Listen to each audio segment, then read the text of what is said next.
following is a presentation of the Trojan Sports Network. Boom, boom, boom, boom.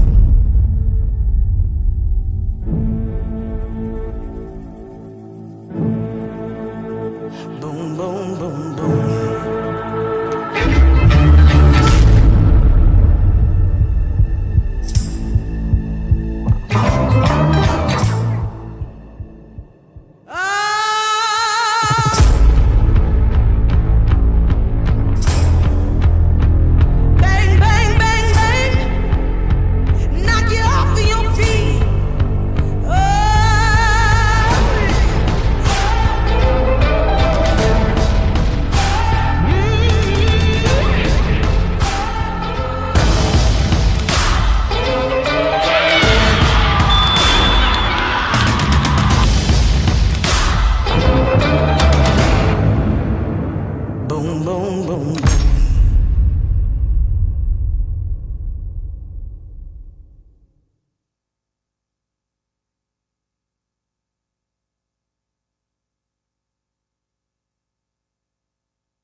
Good evening, everybody, and welcome here to Turner Stadium on the campus of Taylor University for the final Crossroads League Tournament quarterfinal matchup here of the 2023 season, as it's the 3-seed Taylor welcoming in the 6-seed Bethel Pilots. Your pre-match information brought to you by Marion Health.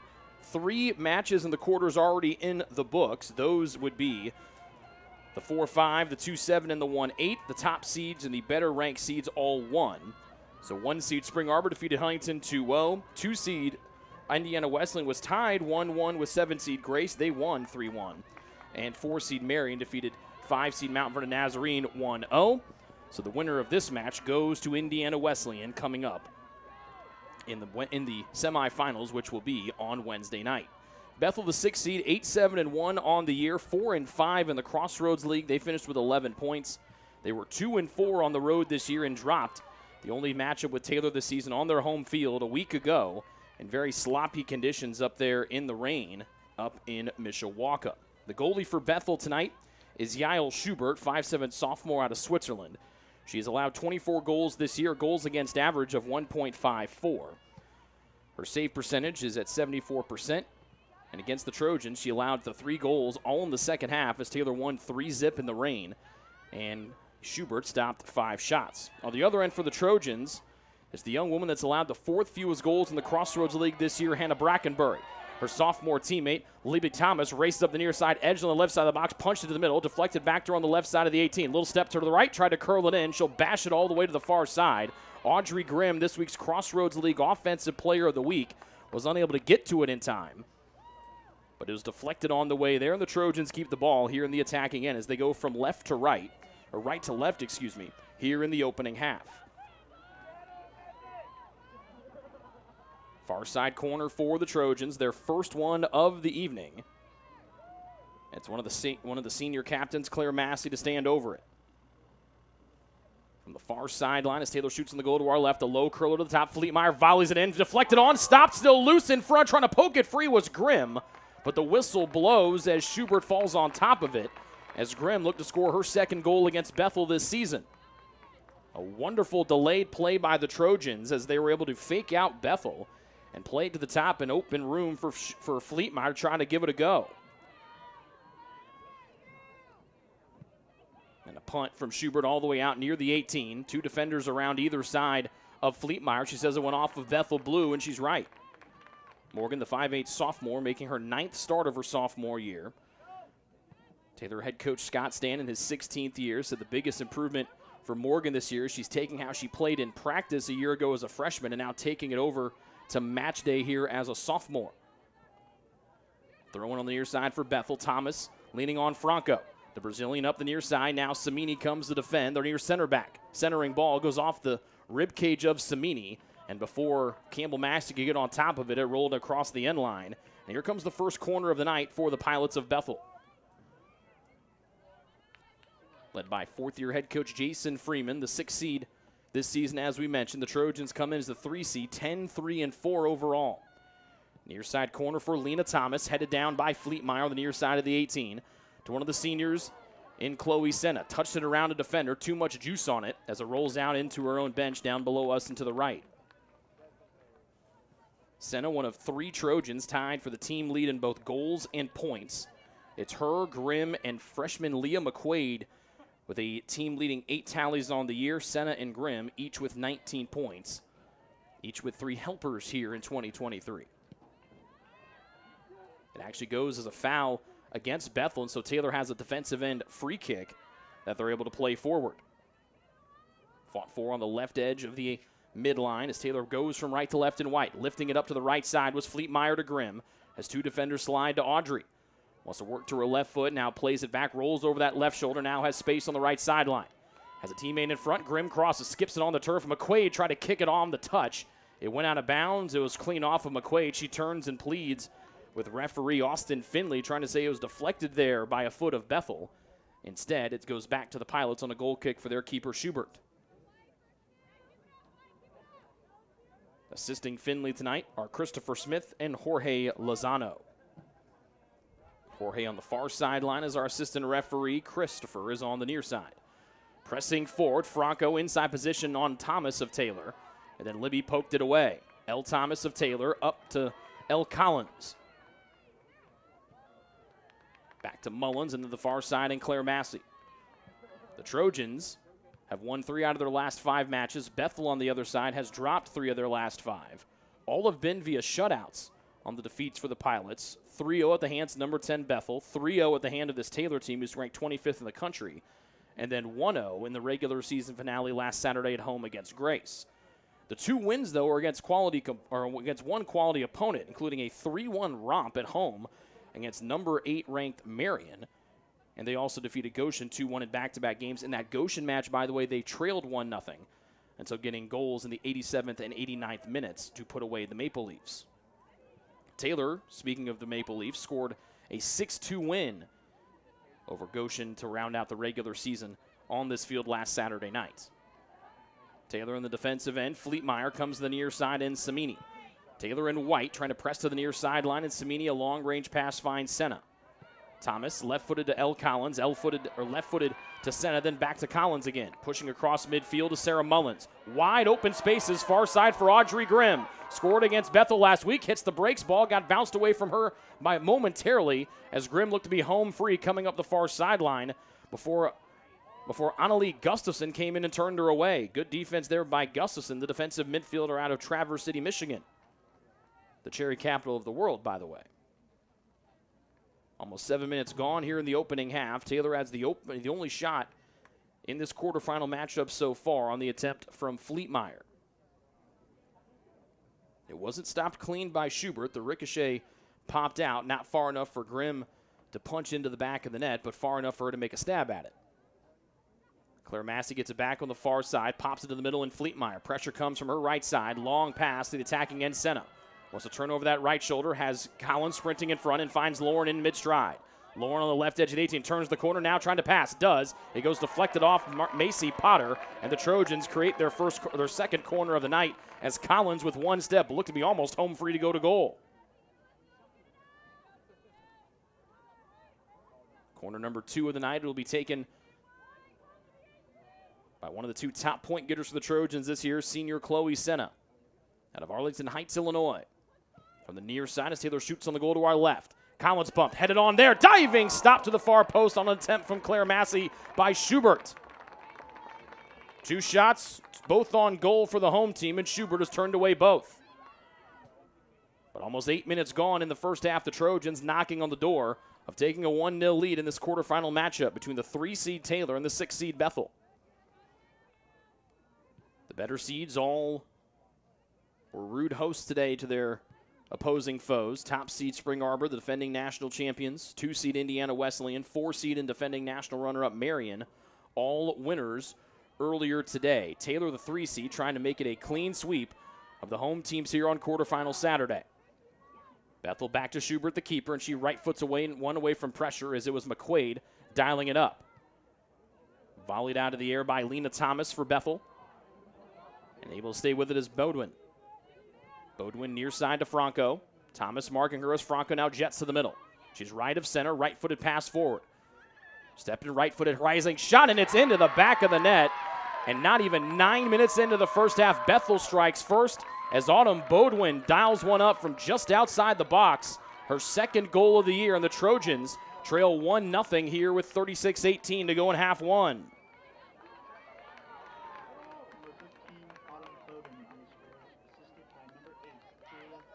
Franco on the assist for BU, and that's exactly what the Pilots wanted. They take one shot, they find the back of the net, and now the Trojans have to regroup, trailing for the first time in some time here on the home field. The last time that the Trojans trailed was against second-seeded Indiana Wesleyan here a few weeks ago. But a goal in the 9th minute as Autumn Bodwin, the junior out of Woodville, Ohio, on her second tally of the year, has made it 1-0 Bethel. If the Trojans had 2 strikes that Schubert able to put away. Here's trying to tries was sent off as she fell down from the left edge of the 18. She pushed it wide, trying to go to the far post. She was somehow able to get a heater off between 2 bracketed Pilot defenders and made life difficult for Schubert as she had to dive just in case.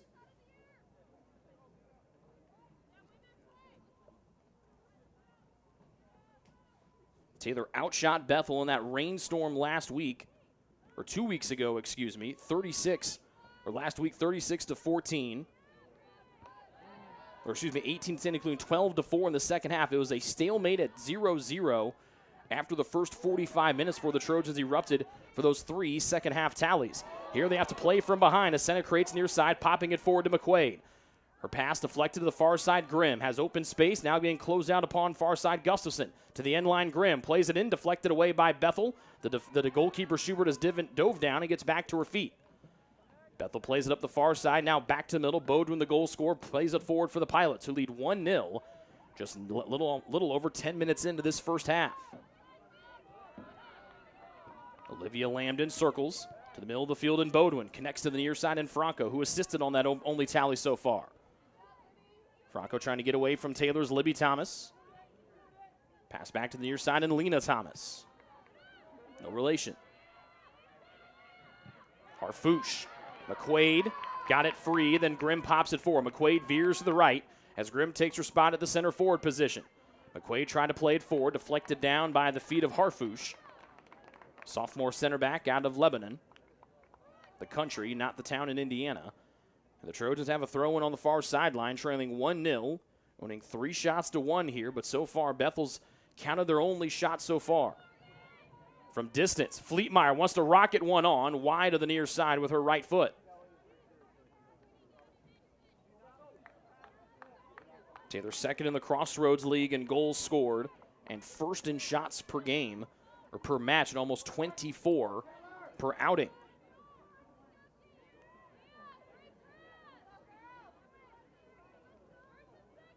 But shell-shocked here, giving up a goal from distance by Autumn Bodwin in the 9th minute. And Bethel has the goal that they need. And now if they want to, they could just pack it in and park the bus, for lack of a better term, if they wanted to.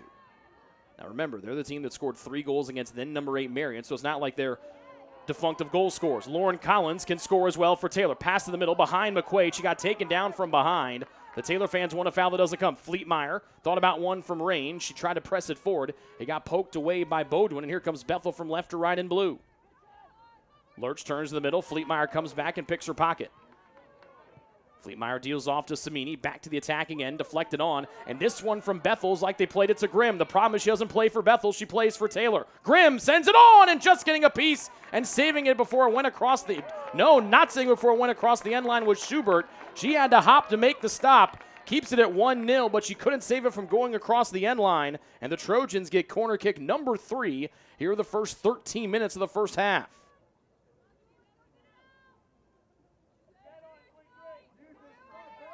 Three shots on goal, 3 saves here from Schubert, and the last 2 have been spectacular from the sophomore from Switzerland.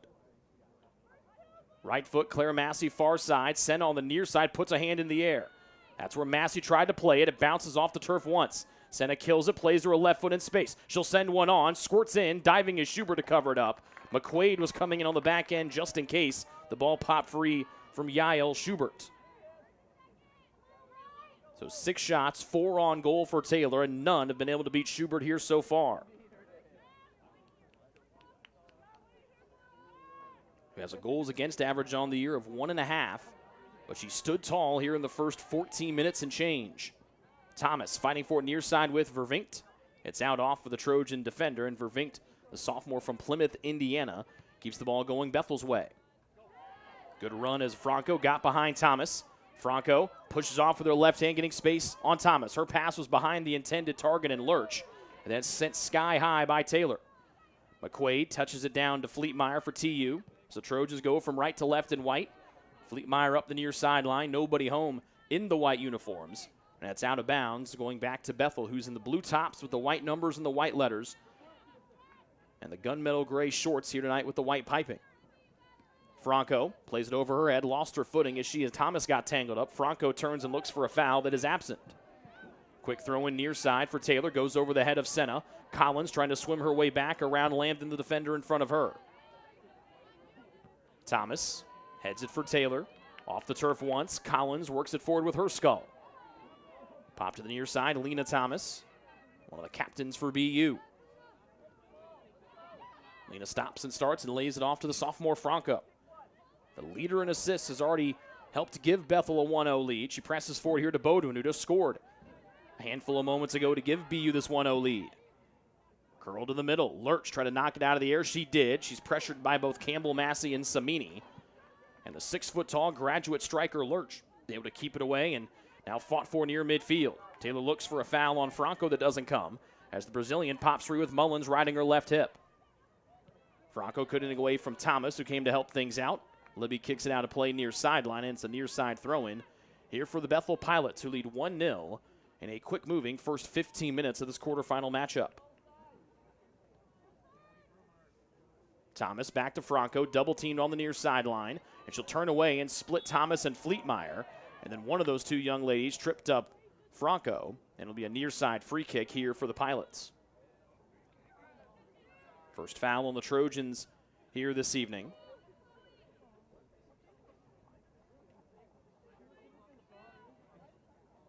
And a wonderful top-shelf goal from Autumn Bodwin, the junior, her second tally of the year in the 9th minute, has given Bethel this 1-0 lead here in this quarterfinal matchup. Taylor, the 25th ranked team in the country, went to the national tournament a year ago, trying to get back here in 2023. Bodwin, the goal scorer, near side with a 2-woman wall in front of her. Bethel shoots on the goal to our right in blue and gray. Volleyed in towards the backside. Here comes Brackenbury. 2-hand punch away from trouble. Trying to volley it out of the air was Bethel. They punch it back into the fray near the top of the 18. Mullins gets run straight into and is now slow to get back up. Taylor pressing near side. Now Mullins back to her feet. Senna steps across midfield. Now dances to her right. Dances more to the middle of the field as she sees Claire Massey, her classmate, streaking up the far side. Pass was too far in front of her. And good to see Mullins, 5 in white, jog back to the attacking end after getting hit right in the stomach. Trying to go for a loose ball near the top of the box in the Taylor defensive end. Harfouche starts to lead the charge for Bethel. Lena Thomas could not get away from Fleetmeyer, who kicks it away.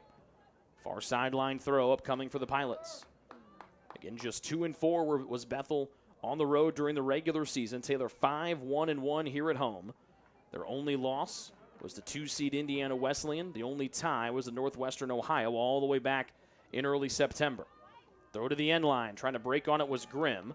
It was kicked out of bounds by Bethel, and it stays here with Taylor. Actually make that Northwestern Ohio tie back at the end of August. Senna, top of the 18, touched it down. Nobody home in white. And Lena Thomas clears it away for Bethel. Samini sprints on the near side. Goes off of who? Either her or Lurch. It goes off of the 6-foot Lurch out of Bowling Green, Ohio. The leading goal scorer for the Pilots and the leading goal scorer in the tied for the league lead with 12. Franco bracketed by Thomas and Senna. Played off of Senna's feet by Macy Potter. Near side throw in here for Bethel.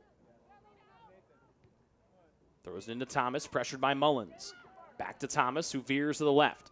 Angling to the middle of the field from the near sideline. Pass to the middle in Lambden. Collins, that's Lauren Collins, came to poke it away. They play it back to Harfouche, Bethel does. Here comes Claire Massey sprinting forward, and she is the one that deflected it out of play, but also introduced herself aggressively on the far sideline. It's one of those Bethel Pilots, clad in blue. And that Pilot that Massey was defending didn't see the throw-in come, so she stepped in front. And now Grimm. Look at Leah McQuaid turning on the Jets. She's got Harfouche trying to chase her down. Pass to the middle. Collins just a step away as Potter clears it away from trouble. McQuaid looked to have a step on Harfouche. Harfouche hit the accelerator, tracked down McQuaid. She was able to deal it back to Lauren Collins, but Potter was there and sent it away just before it could be played on by Collins, the second leading goal scorer for Taylor a year ago. Fourth on the team this year as a junior in tallies with 4. Far sideline play for Taylor goes out.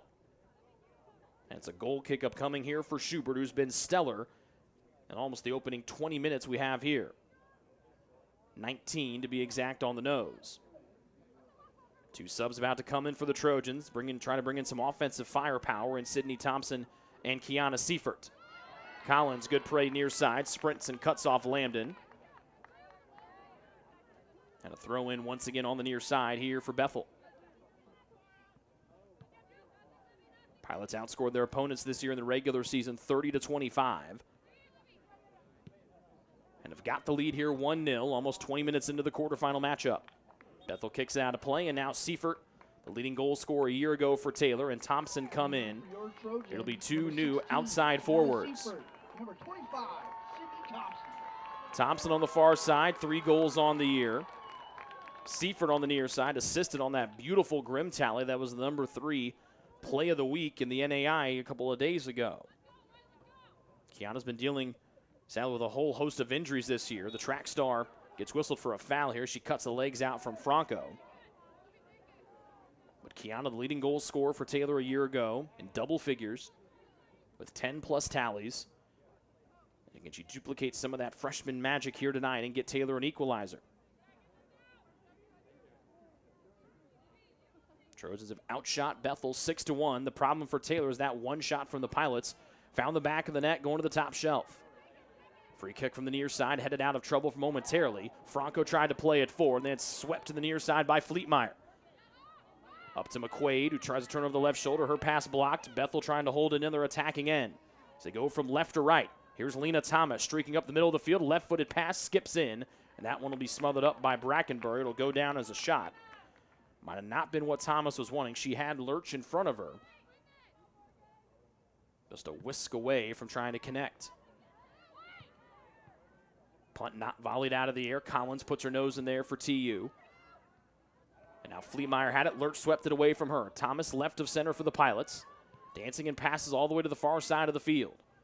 Bethel trying to set things up. Low pass, easily intercepted by Campbell Massey. Good read by the freshman.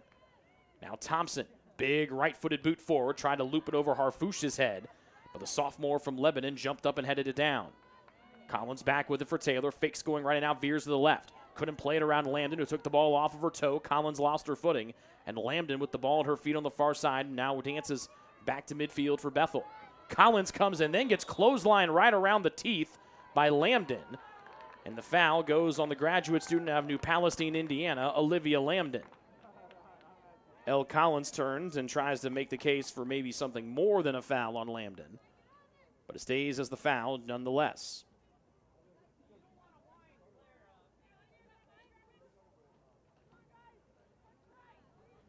Less than 23 minutes remaining in this first half. Bethel scored on their first shot of the night, and they lead 1-0 right here. Far sideline free kick for Claire Massey. Headed down by Bethel. Seifert, or to make it Fleetmeyer, waits and then deals off near side to Seifert. Kiana's pass deflected out. She tried to work it into Mullins, and coming near side is Franco for Bethel. Long pass, Thomas hits the accelerator. Lurch played it off of Thomas's shins, and the 6-foot striker gets the ball back for Bethel, and they're attacking half. Taylor did a good job to slow down Lurch. No shot, or no goals, and just 2 shots for the leading goal scorer in the Crossroads League. Campbell Massey comes in, escorts Thomas down to the turf, and Massey says thank you very much. She'll kick it in, and then has a ricochet off of assistant coach for Bethel, Tim McClements, who might not have been paying attention. He turned around just enough time to make sure he wasn't wearing that ball as a grill. Swept on near side by Bethel. And then Samini lifts it back to the other end of the field, to the end of the Bethel bench. And the Pilots have a throw in here with Macy Potter. Freshman out of Elkhart, Indiana. Tight quarters near side. Ball lifted up to Lena Thomas. One of the captains for BU. Pressure comes from Mullins, shoves her off the ball, and Samini steals it. Up to Seifert as Taylor still looks at that equalizing tally after Bethel scored in the 9th minute. Stopping and pirouetting to the near side is Seifert, trying to shake away from Franco. Left-footed pass, darts it in, trying to curl it into McQuaid. Harfouche flies in and kicks it away before McQuaid could keep pressing up the near side of the field.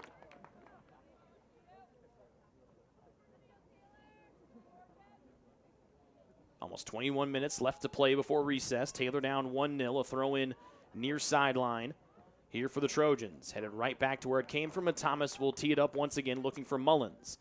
Here she comes near side. Seifert has her defender pinned back to her, played forward to Mullins. Into space. Seifert trying to be the first one to it. Poked it away. And an offside flag on the far side by Jorge Lozano. Gives it back to BU on the first offside of the night.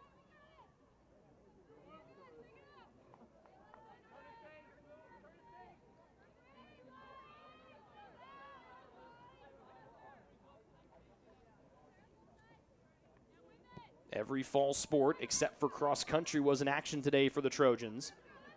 And the Taylor women's soccer team trying to come away with a much needed victory after also both basketball teams suffered tough defeats today. Those cross country teams, by the way, the women just won their 11th straight Crossroads League title, no biggie. And then the men's team had a very valiant 2nd place finish. That young squad, both teams led by the Dr. Quinn White. Bryn Collins in for the Trojans, 5'4" freshman, the younger sister of Lauren Collins. Bryn replaces Sarah Mullins. Number 11, Bryn Collins. BC playing in her 10th match of her freshman year. Did have a scholarship offer to Southern Indiana. That's a newly minted Division I team after being Division II. Obviously in Southern Indiana for many, many years. They were Screaming Eagles. But Collins wanted to don the purple and gray like older sister Lauren. And here comes Bryn, pushing it forward, off of Harfouche's foot, but she's able to knock it down and keep it back going Bethel's way. Lena Thomas, far side to Gustafson. And then back up the far side once again. Vervinkt collides, and a Trojan player down on the far side as the ball sent on the end line, and it goes out of play. And the Trojan that was knocked down to the turf was Claire Massey, and now she's starting to strut her way back to the 18 and looks to be okay.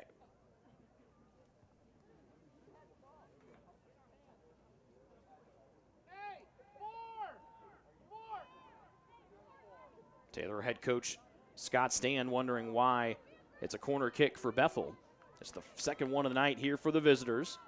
As you can hear the BU bench calling out play number 4. It'll come from the far sideline, an in-swinger towards the goal to our right. Headed away, Bryn Collins reads it. She's the only one on it for either team. And the Trojan freshman turns and bashes it off the other 11 on the field. That's Lena Thomas of Bethel. Goal kick for Brackenbury.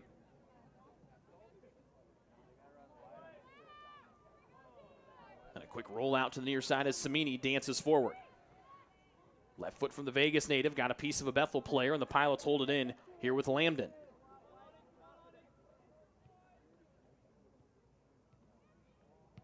Lambden, left foot forward to Vervinkt. Trying to find the edge on Claire Massey. Her left-footed cross goes off of Massey's knees and out of bounds far sideline. Taylor has dominated shot 6-2. The problem is that the only shot of the night, the first shot of the night for Bethel, found the back of the net with less than 18 minutes to go here in our first half. It's a 1-0 Bethel lead as the 6-seed Pilots trying to knock off the 3-seed Taylor. Sydney Thompson off the bench trying to leg one out far side, cut off by Gustafson, but Thompson still riding Gustafson back. And now Thompson, a head of steam up the right side, tried to cross, slide tackle out the right side of the 18. The Trojans wanted a foul, they won't get it, but they might be just as happy with the corner coming from the far side. It'll be number 4 for Taylor on the night. Claire Massey, who got knocked down to the turf a little bit ago, gets back to her feet, has been back at her feet, and now struts to the far corner. If you get that foul call, that might have been Samini time to try to bend it in with that left foot. Instead, we'll see what Massey can do with the right as we approach 17 minutes to go in half one. Taylor down by 1. A low one with pace. McQuaid tries to curl it on. It went straight off of her foot and out of play. Back to Bethel it goes on the goal kick.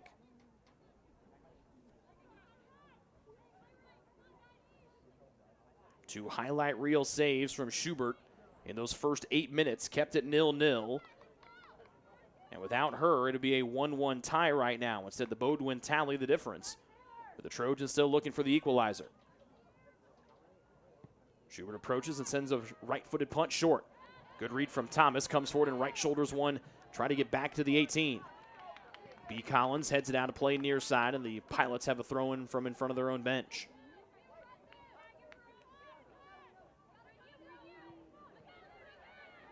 Lena Thomas spins away from B. Collins. Dancing back to get it, Bodwin the goal scorer. Far sideline to Vervinkt. Claire Massey darts back and gets into a defensive crouch. To Lurch just inside the far side of the 18. Lurch works back and lays it back to the helping Gustafson from the defensive end. Circles to the middle and passes off to Bodwin the goal scorer. Trying to shake away from Sydney Thompson and deals it off back to Gustafson. Left-footed pass forward. Good read from Samini. Darts right in front of Vervinkt. And Samini, the Vegas native, presses in. Headed into the air and in the middle of the center circle by Bethel. Volleyed out of the air by Fleetmeyer, trying to keep it pressing forward for those wearing white and purple. Out to the far sideline, Thompson lets it bounce a couple times. She'll punch it forward, got taken out of the air, and now McQuaid sprints after it for the Trojans. A little 2-on-2, right side of the 18, played in, backside, here comes Collins, heads it on, just wide of the near side post. Excellent job by Collins. The hop in the air let Lambden go flying by and just punched it to the near side as her momentum was carrying her that way instead of able to go back to the wide open spaces on the far side of the goal.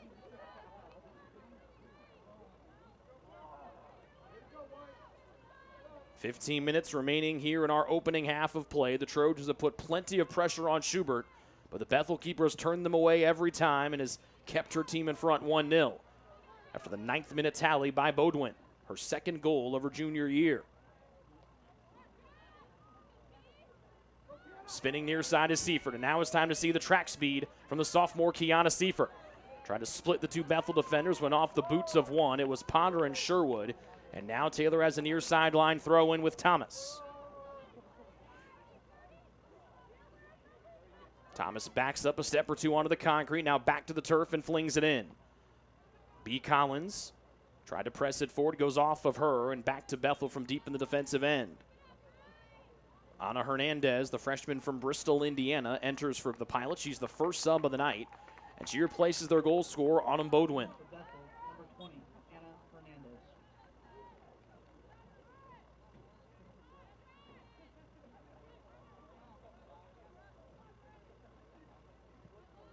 So Ana Hernandez in for the Pilots. Franco had to go off of her, and now Libby Thomas sets up a near sideline throw-in.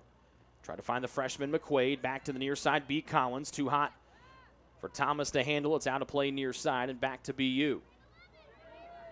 Temperatures in the mid-60s today on a beautiful November 4th Saturday afternoon, and a much more pleasant night than when these two teams met a week ago. McQuaid comes in and barrels right through Sherwood, and McQuaid stands on her feet and somehow gets called for the foul, as it was Sherwood who took the worst of that one, got blasted right to the turf and was looking up into the night sky.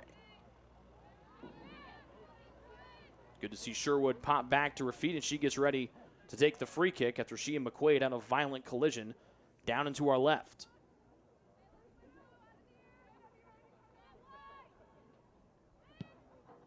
Big right-footed blast forward, sails over the first intended target, so Fleetmeyer comes and takes it away from Hernandez. The Trojan sophomore up the near side to her classmate Kiana Seifert. Sets, and she'll go wide to the far side. Wanted to connect with Thompson. Cut down, but then right to the space of McQuaid. McQuaid veers to her left. Has coming in to help is Seifert. Look at Seifert fly left edge of the 18. Trying to set up her defender. Dancing to right. Seifert lets one go. Tight quarters, and she almost snuck it in on the near side post. Diving stop from Schubert. Sent it out of play. And Seifert looking tuned up and well here with 12.5 to go in the first half.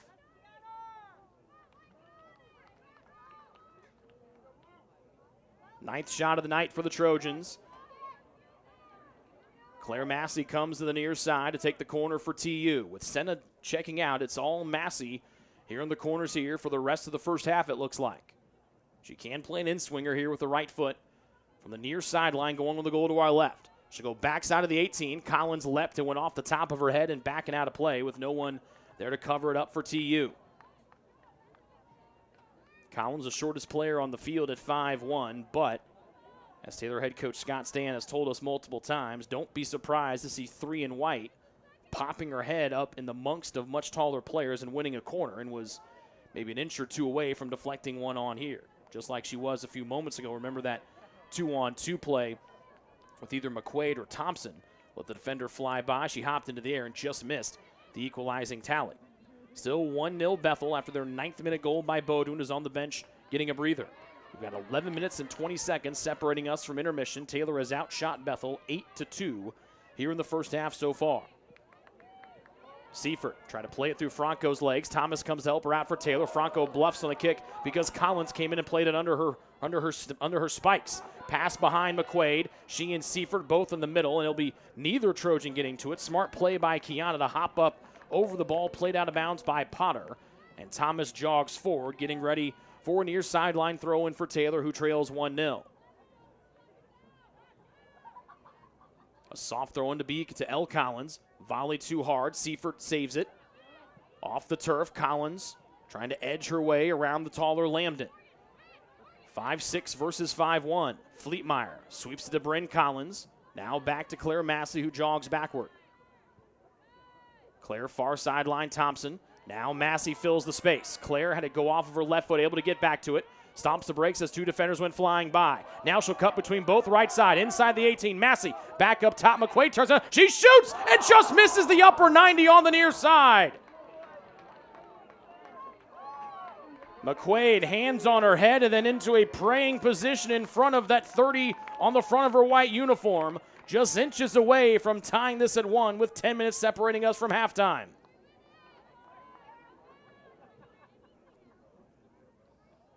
A wonderful individual effort there by Massey to first have 2 defenders fly by, then she split them for good measure. Taylor's been knocking on the door, trying to kick it open here, as they still trail 1-0, and now Bethel might have given them a little bit of an opening off a misplay on the near sideline. Quick throw in, they try to find Seifert. Heads it along and then volleyed back out of play by the closing Sherwood.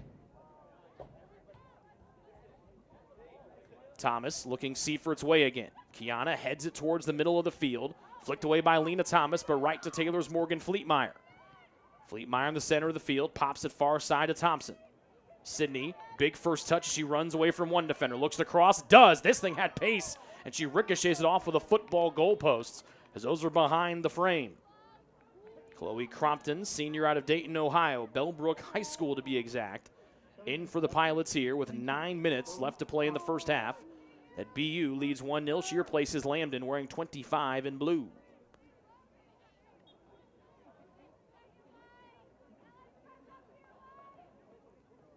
The winner of this game gets number 2 seed Indiana Wesleyan in the semifinals coming up Wednesday night. It's the final semifinal match that needs to be solidified here this evening, as all of the better seeds won today. Top seed Spring Arbor, 2 seed Indiana Wesleyan, and 4 seed Marion. And the only team to give up a goal was Indiana Wesleyan. They jumped out to a 1-0 lead. The 2 seed was tied with Grace at 1-1 before scoring the final 2 goals, and they won 3-1 on their home field. two Bethel coaches, head coach Jason Freeman and assistant coach Tim McClements, were both talking on the near sideline as the ball and the play was percolating in front of them. They were undeterred as the ball played around their feet. Throw in for their club on the near sideline. Thomas darts her way forward and knocks the ball out of the air. Wanted to blast it near side to the far. It was cut off, though, by Vervink, the sophomore forward. Thompson wanted to play it off the feet of Gustafson. Instead, it goes off of Thompson clean and stays with BU. So we knock on the door of 7.5 minutes remaining here in the opening half. Thompson far sideline, right-footed volley forward.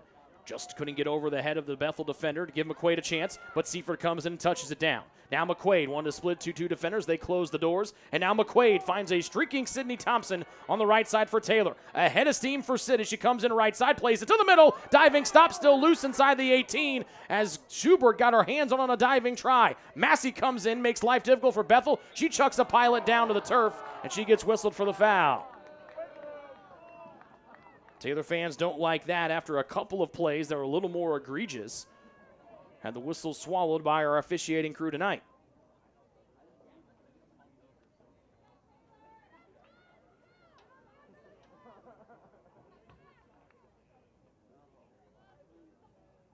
Free kick for Bethel on the far side of the field, deep in their defensive end. Blasted forward, ducking out of the way Vervink. It went off of who? Went off of either Potter or Sherwood, the defender that took the free kick for the Pilots, as both Vervinkt and Claire Massey both went tumbling down to the turf as they both tried to win the position for their respective team. Bounce into McQuaid, curls off of Thompson's hip and out of play. And in comes a BU sub. Jordan Mihut, the junior out of South Bend, makes her first appearance of the night. And she replaces Vervinkt on the far side forward spot. So a new left winger on for BU. Again, it's Mihut. Subbing in for Bethel, number 6, Jordan Meehut. So the Pilots throw it in, bouncing in off the turf, fought for near midfield. And back to Harfouche, who's the one to throw it in. Claire Massey wins it back for Taylor. Pass in space here to Fleetmeyer. Trying to curl it in, and Thomas trying to find the extra space. It goes to the near side, and Thomas able to save it after a bump. Runs through the challenge. Libby lost her feet. Got back to her foot after Crompton had it. Bryn Collins wants to play it in deep as Thomas has the ball with some backspin, cuts it down on the end line.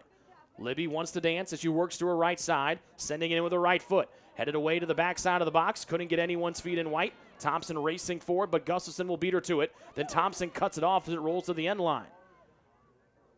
And wisely, Gustafson lets it roll across the end line, and it's a goal kick for the Pilots.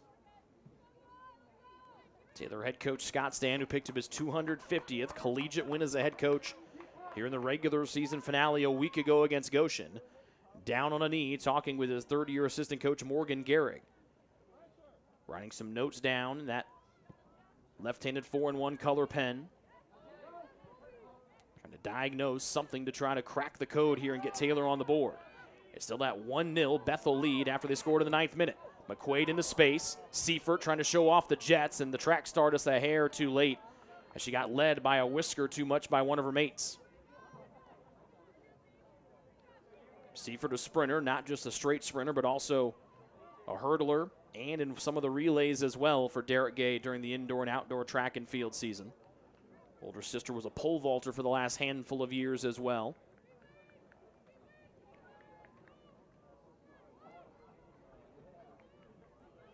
And even though Seifert only has 1 goal this season after scoring 10 plus a year ago, his third on the team in assists with 3, so has found ways to contribute offensively, even playing in just 12 of the 17 matches for the Trojans this year and only starting 7 after starting pretty much every match a year ago.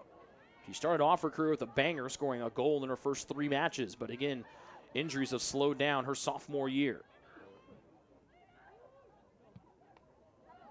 Long play in far side as Crompton cuts in for BU. Tries to cross, she bluffed, and then she got it caught off of her feet. And it's kicked out of play. Actually make that Mihut was able to deflect it off of a Trojan defender, and with 3:30 left to go here, it's going to be a corner kick on the far side for Lena Thomas and Bethel. Third corner of the night for the visitors. Taylor has 5 here on the night. This comes into the right of keeper Hannah Brackenbury and the goal to our right. Near the top of the 18. Hits the turf. Volleyed out of the air. Blocked on the attempt. Crompton had the swing of the right foot for BU. Pilot still attacking the goal to our right. Thomas deflected one. This one from distance. Rising and sailing over the crossbar. Out of play on the near side, but it looked to be Macy Potter.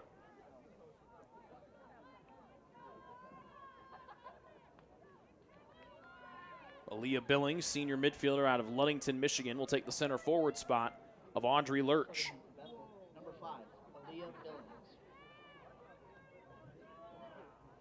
Billings. 2.5 minutes remaining in the first half. It's a 1-0 lead for 6 seed Bethel against 3 seed Taylor. The Trojans have had plenty of opportunities, but Schubert, the keeper for the Pilots, has turned them away on all 4 shots on goal, and some of them have not been easy. McQuaid back to Thompson, trying to get ahead of steam right side. Harfouche tries to slide back. Thompson plays in the middle, coming off the line and snagging the cross with Schubert. McQuaid, Lauren Collins, and Seifert were all crashing into the middle of the field on the attempt from Thompson, which is one of the things that Taylor head coach Scott Sain has told us that she has worked on this year. Has improved in her crossing, using that right foot. So when you put her as the right winger, has made those right-footed crosses easier for her to play. And right back to Sid it goes from Collins. Thompson heads it to the middle, gets tangled up in traffic. And the one that tangled her up was Gustafson, and she won it. Up to Lena Thomas, stepped in from Bryn Collins, forcing her way forward, couldn't keep it moving as Hernandez cut her off. Bethel back the attacking end off the back heel of a Trojan. Billings wanting to go far sideline to Mehut. And now Campbell Massey sprints trying to cut her off. Mehut bluffs. Campbell Massey loses her footing. Mehut tries to hurdle her. She does. Plays it in. Snagged on the near side post on the end line. On the attempt was Brackenbury, the Taylor keeper. 70 seconds left to play here in the first half. Bethel with that 1-0 lead. The Trojans looking for a final push to end the first half. Bounces hard off the turf. McQuaid, back head flick, near side Seifert. As we had a minute to go in the first half. Seifert tried to dance through Harfouche, who took it right off of her toe, but Harfouche played it to space and nobody was home in blue. Having to stand back to get onside. Thompson uses that 5-10 frame. Now legging it out right side. Crosses to the middle. Backside play. Nobody home in white. Bethel clears. Right to the middle and Fleetmeyer with 40 seconds left to go in the first half. Fleetmeyer circles as Samini came in to help her. Fleetmeyer plays it in, headed down by Bethel just outside the 18. Fleetmeyer back to Samini with 30 ticks of the clock left to go first half. A 1-0 BU lead. Fleetmeyer too much juice on it as scooping it up inside the box is the keeper Schubert with 20 seconds left to play in the first, and Schubert can pretty much walk this thing out before having to punt it in the air. Punts it with 10 seconds and drives it across the midfield stripe. Off the heel of Billings. Collins with 5 seconds. She'll just dribble it out. And we will head to the first half, to the halftime break, with 6 seed Bethel, the only lower seeded team, worse seeded team, to lead at halftime here on quarterfinals Saturday. They try to be the only road team to win and advance to the semis here this afternoon.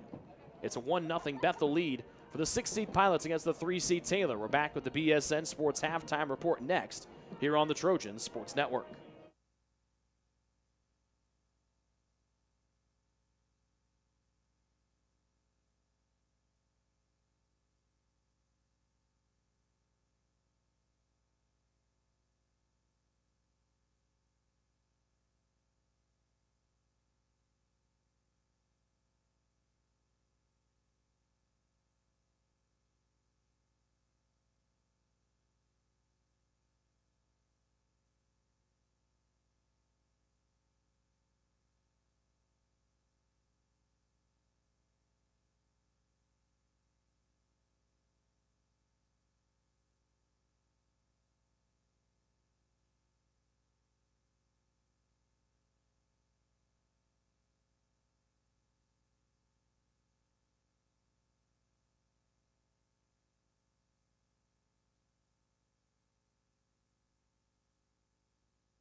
Life to the full for me looks like approaching every conversation as if it is for the kingdom and to the glory of God. Life to the full to me means being present where your 2 feet are at. When I think of life to the full, I think of joy, especially the Taylor body, the Taylor community, what Taylor has to offer. The way we're equipping students to live life to the full is that we're helping them have a global humility. There are so many things at Taylor that are preparing me to live life to the full. I love doing research and engaging in projects within my major, computer science, so I could go from programming 1 minute to doing a Bollywood dance and performing as part of Mosaic Night the next. We have a lot of opportunity here to help students and to equip them to live life full now and well beyond their years at Taylor, and part of that is the intentionality we have with developing relationships with one another.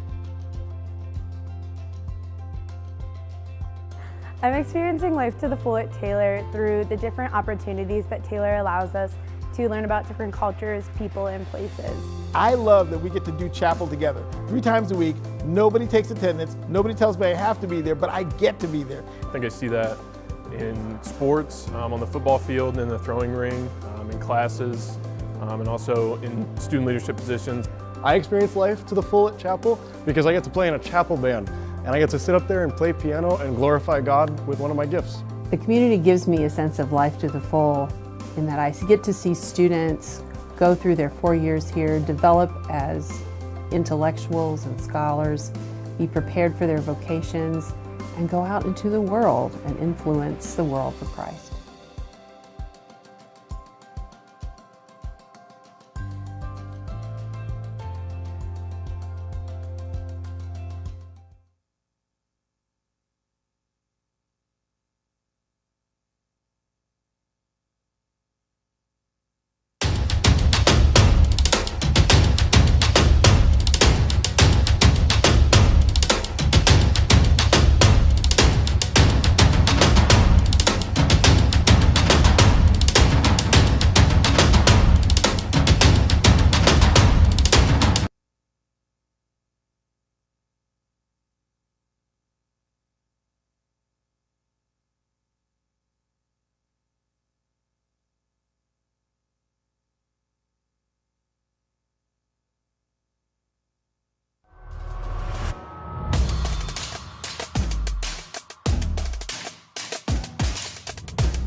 Join the Trojan Club today and support Taylor student athletes 12 months a year. The Trojan Club has 4 different levels of membership for you to choose from. Each level receives complimentary season tickets, while the Athletic Director's Circle and Trojan MVP levels receive gifts from the athletic department. Over the years, members have helped supply the funds for a sports information position, purchasing equipment for teams and the athletic training staff, and providing broadcasts of Trojan athletics like the one you're enjoying right now. With the support of alumni and friends, the Taylor combination of spiritual growth, outstanding academics, and a highly competitive intercollegiate athletic program can continue. To join, call 765-998-4331 or log on to TaylorTrojans.com and click on the Trojan Club tab at the top of the homepage. The Trojan Club, supporting Taylor University student athletes.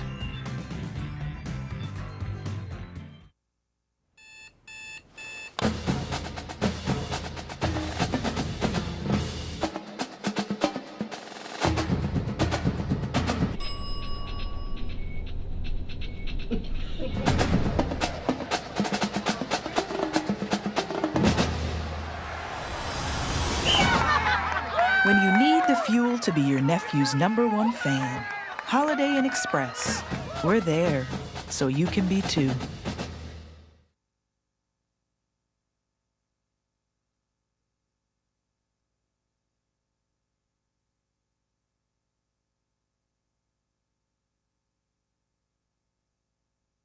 If you get sick, you can trust that we will take care of you.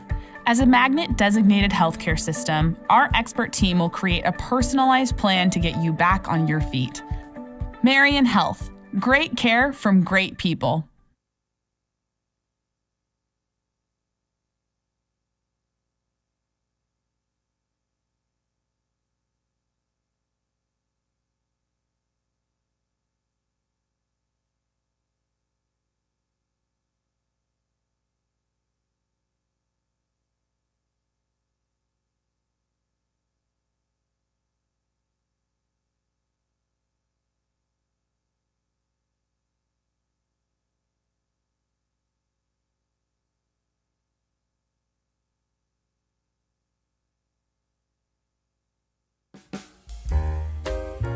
It's true. Many of us spend more time thinking about what's for dinner than thinking about retirement. But if you think your retirement needs deserve more attention, we agree, and we'd like to help. Your local Edward Jones financial advisors, Ryan Jones, Mark Sieglin, Rob Sisson, and Adam Sieglin, can help you get started today. They are proud corporate partners of Taylor University Athletics. Edward Jones, making sense of investing.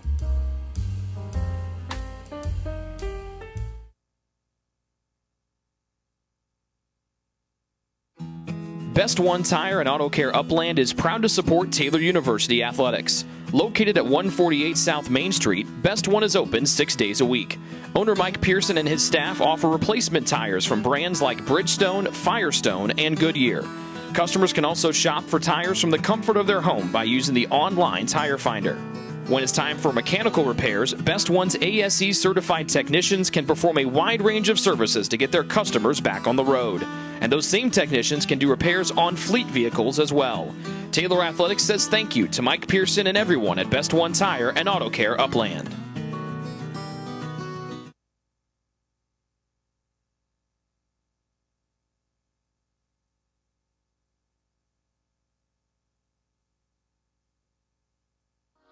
What limits you? Too small, too old, insecure, broken. You have no limits.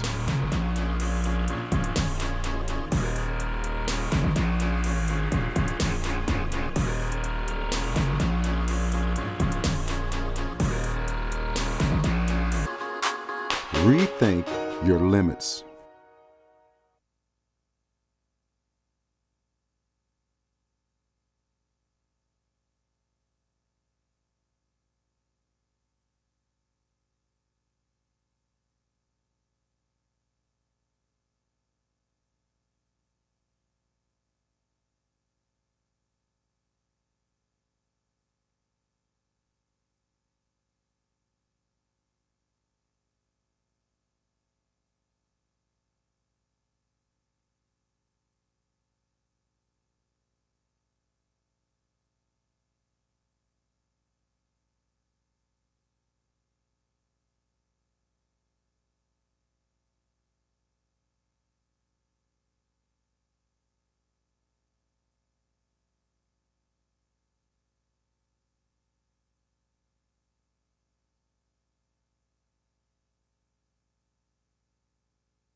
BSN Sports halftime report looks like this. Taylor dominates shots in the first half 11-4, but they trail on the scoreboard 1-0 after the 9th minute tally by Bodwin of Bethel gives them the 1-0 lead. Sad news on the men's side. The Trojan men just lost in 10 rounds of penalty kicks to the Grace Lancers on the road.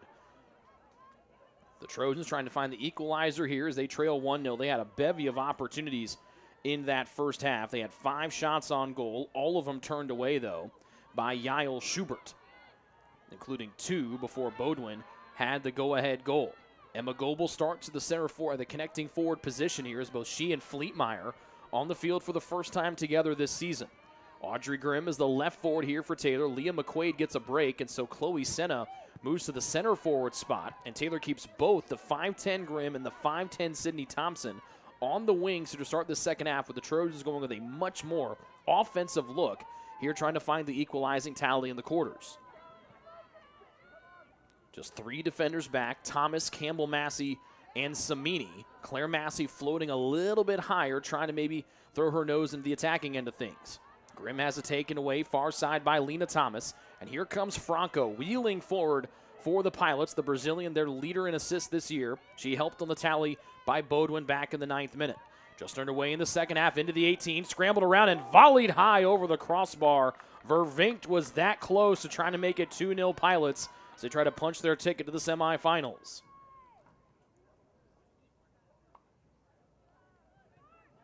Quick restart off the goal kick. Brackenberry off to Samini. El Collins dancing back. Far side, Libby Thomas as the Trojans shoot on the goal to our left. Here in the second half, clad in white. El Collins into space. Will it curl to Grimm? It will not. It's deflected off of Grimm's feet to Senna, and then she puts it back to Grimm, who's still at full song. Audrey trying to get to the end line. The defending Crossroads League Offensive Player of the Week plays it off behind the crossbar of the football goalposts.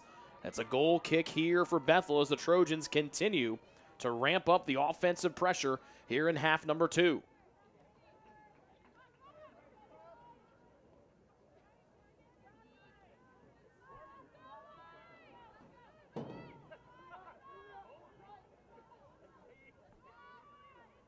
Schubert with the goal kick, who has been a rock star tonight for the Pilots. And if this score holds, she is a key reason, or the reason right now. Obviously, you give Bodwin credit for the goal, but it was Schubert that turned away 2 excellent scoring opportunities for Taylor when the score was still 0-0. Ball pops almost to Senna's feet, tried to keep working it along, and she was a step away from cutting between Harfouche and one of her teammates. Back forward to Lurch, the 6-foot striker. Off the left foot and out of play by Annalie Gustafson of Bethel. Quick restart for Taylor. Senna home free up the near side. Trying to cut off the floor. Gets to the end line. She does. Crosses back into the 18. Deflects on towards the box. And sliding on top of it is Schubert, the keeper, right as it was dancing towards the 6.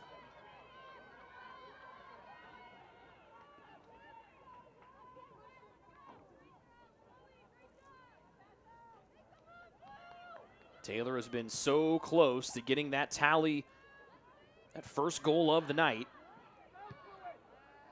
But an inch here, an inch there, and then Schubert's made great strides as well. And it stayed 1-0 Bethel since the 9th minute. Thompson to El Collins on the near side of the field. Claire Massey trying to sneak up the near side, and now it's played in by Goebel. Massey, one of the toughest players on the Trojan roster, turns the corner. She'll save it from the end line, back to her left foot, up top. Here's Senna. She slides, her shot is blocked. Here's Grimm, shoots, and it's in! It's in! Grimm ties us at 1 here 5 minutes into the second half.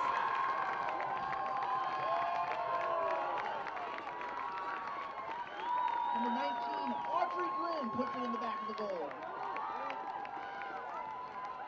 The Trojans finally break through, and we're tied at 1, just over 4.5 minutes gone in the second half.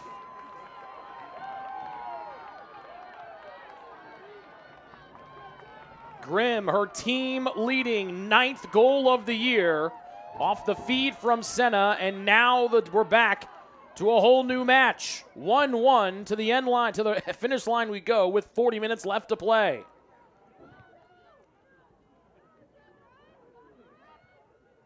For Senna, it's her 4th assist of the year. as Thomas tried to break free on the far sideline.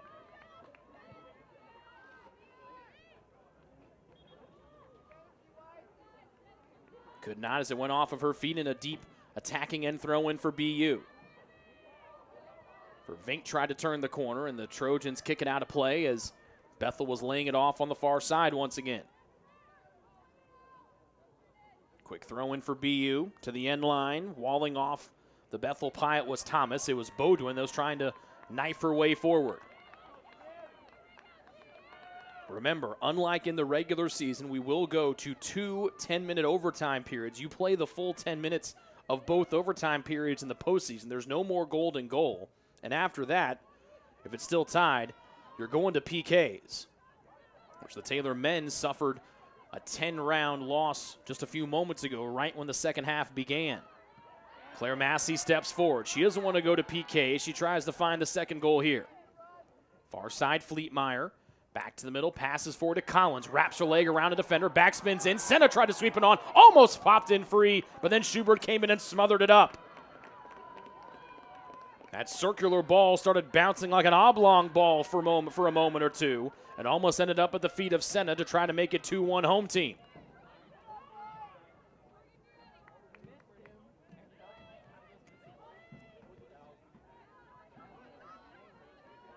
Goebel, the senior. Back to Samini. Sophomore out of Vegas. To her classmate Fleetmeyer, then back to Samini again. Left side of the field. Couldn't get the first angle she wanted, then passes up to Grimm. The junior just tied us at 1 a few moments ago. Lifts it forward, passes to the middle. Too far for Senna. Scooped up into the arms of the keeper, Schubert.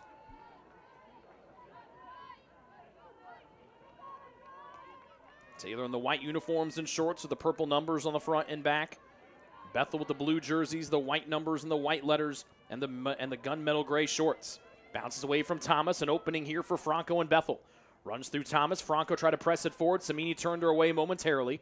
Lena Thomas pressed it in, and the deflection goes back to Lena. Wants to pop it to the far side, and Lurch trying to shake away from Thomas. Curls it in. It was deflected by Thomas in a far side corner upcoming here for the Pilots. Fourth corner kick of the night for the visitors. And it'll be Lena Thomas to take it here for BU. Bethel from the far side corner, shooting on the goal to our left. With less than 38 minutes to go in regulation, we're tied at 1. Thomas curls it near the top, bounces away, flicked in, Lurch trying to head it, rising high, and Thompson heads it down as Lurch goes spilling down to the turf. And now Claire Massey breaking out near side, long pass, pinpoint to Senna. 2 defenders in front, try to lay it back to Massey. Bad play by Bethel, and then Massey steps through the try from Husfa. To the top, and Collins heads it backside. There's Grimm, touches, and she is called offside. You could tell as the ball kept pressing forward, instead of the crowd rising to a crescendo, it fell down to a valley. And you knew something had to be amiss, and a flag had to be in the air somewhere. And it was.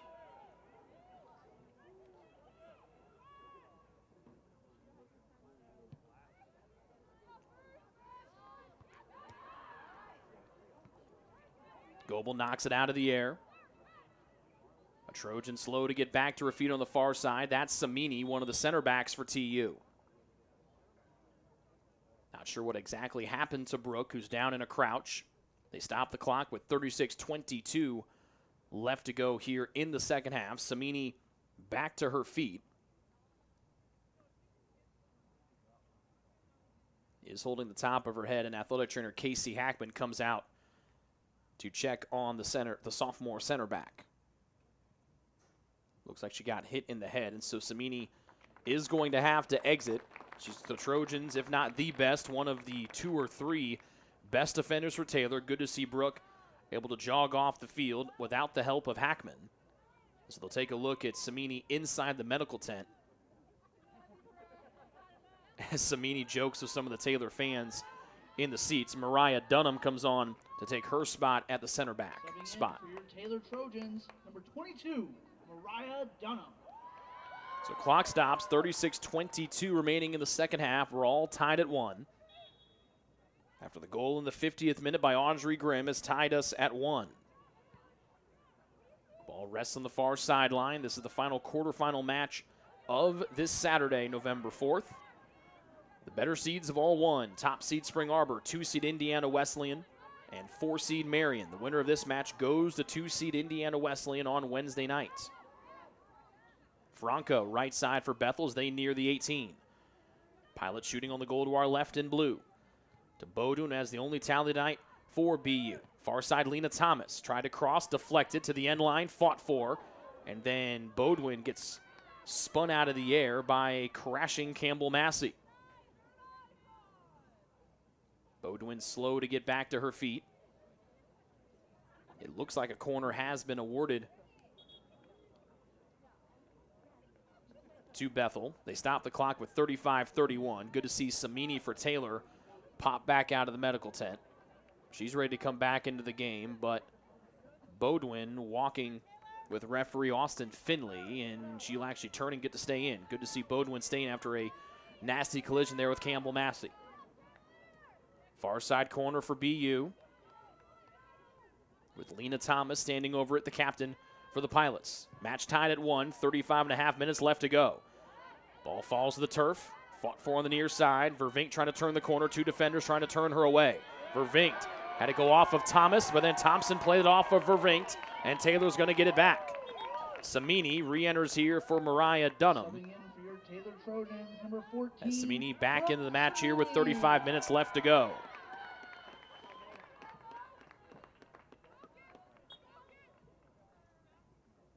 Claire Massey throws it into Goebel, her senior classmate, one of 5 seniors on the Trojan roster, trying to make it back to the national tournament for the second year in a row. Bethel trying to pull the upset here as the 6th seed against the 3-seed Taylor. Lambden forward, Franco shoved down to the turf by Fleetmeyer, and they get the Trojan sophomore for the foul. 5th one on TU. This is a dangerous set piece here for the Pilots. Sherwood stands over it, just to the left of center, maybe a little more than just to the left of center.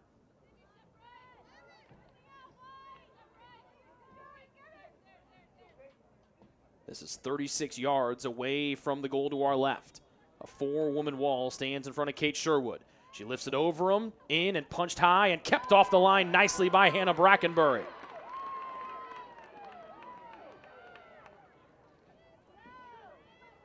Another top shelf attempt there for BU. That's how Bodwin scored in minute number 9. Sherwood went top shelf again, this time a hop and a punch and a catch for Taylor's keeper Brackenbury. Across midfield, Lauren Collins takes for Taylor and presses up left side to Audrey Grimm. This week's Crossroads League Offensive Player of the Week. Tied the game at 1 a handful of minutes ago. She turns and fires from deep. It's wide to the far side post and out of play. Cleanly out off of Grimm, and a goal kick coming here for BU. As Sarah Mullins comes in for Taylor, she replaces Morgan Fleetmeyer from the midfield spot. Mullins has made a big jump from her sophomore to her junior year. She'll try to connect things here as the Trojans have 2 different connecting midfielders out there with both Mullins and now Goebel. Or Goebel and now Mullins, excuse me. Goal kick cut down by Lauren Collins. She slips, she plays it on, and it's smothered up and easily caught off the bounce by the keeper, Schubert.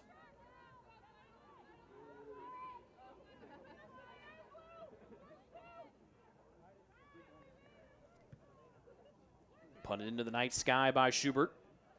Headed back to the Bethel side of the field. Samini for Taylor up the left side. Left foots it forward off the bounce. Hip down by Senna. Fake to her left and then spun to her right.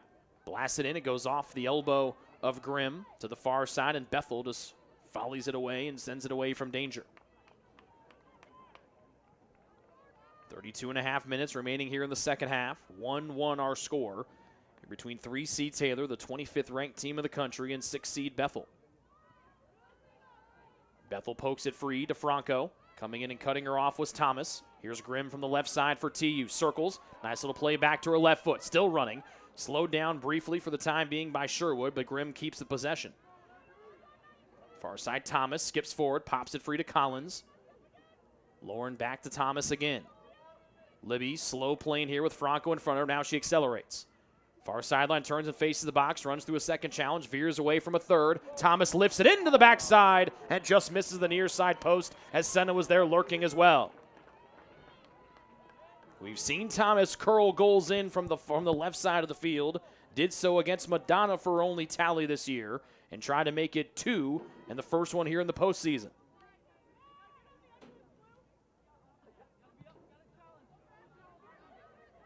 Goal kick goes off the back of the head of Taylor's Emma Goebel. Out a step across midfield for the Pilots of Bethel as they go from right to left in blue. With Annalie Gustafson, the freshman from Traverse City, to throw it in. Lena Thomas with Collins on her hip. Back to Gustafson with Thompson ready to pounce. Bethel lifts it in. They want to find Lurch. She's cut off the grad student against the 18-year-old Campbell Massey.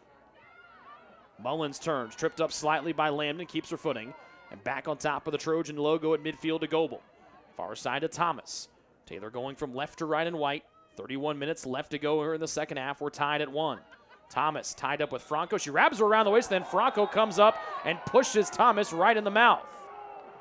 Franco clearly not happy that Thomas had wrapped her around the waist and wanted to make sure that she knew about it.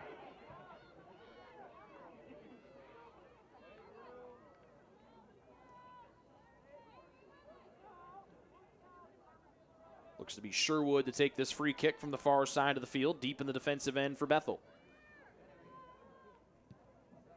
A skip and a right-footed boot forward. Thomas read it and heads it into the vacant seats across from us.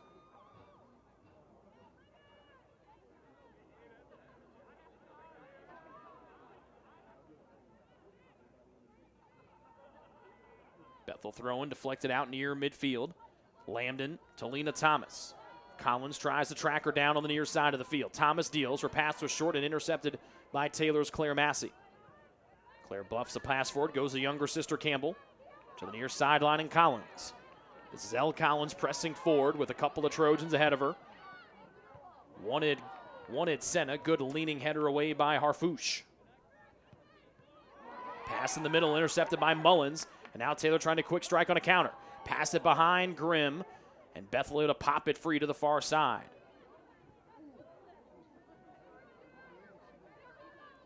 Franco races up the right side. Cut down by the right foot of Lauren Collins in the center circle, and Taylor gets the ball right back as Bethel was starting to build some momentum, trying to find the go-ahead tally here and go back in front with the match tied at 1. Thompson slaloming on the near side, caught up with Gustafson. Cleared away on the loose change by Harfouche, and Taylor will throw it in and on the near sideline in front of their own bench. Thompson readies and fires it deep, wanting to find Senna, who is snuck behind Harfouche. Right side of the 18, volleys back to the middle. Grimm steps, she just missed it. Wide open backside, Mullins trying to touch it. She gets deflected, she gets tied up, and it's popped free. Mullins was a step away from breaking free as our lead referee, Austin Finley, fell down, and now back to his feet. Right of center, Lauren Collins, top of the box, Senna. She bluffs back. Oh, she almost got to her left foot, but taken right off the toe wonderfully by Harfouche, whose pass was then stolen just as wonderfully by Claire Massey of Taylor. Wonderful plays defensively. Back and forth we go on the near sideline.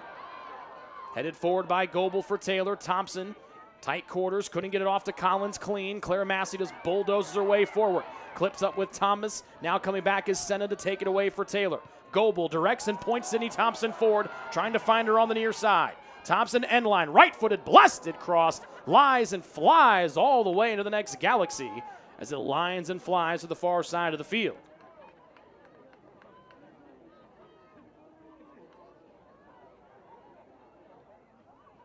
Mullins was an extra step away, but it was Harfouche that tied her up with the ball both at their feet. And we're still 1-0. Here's a try from range, and it's wide of the far side post. That one from Libby Thomas.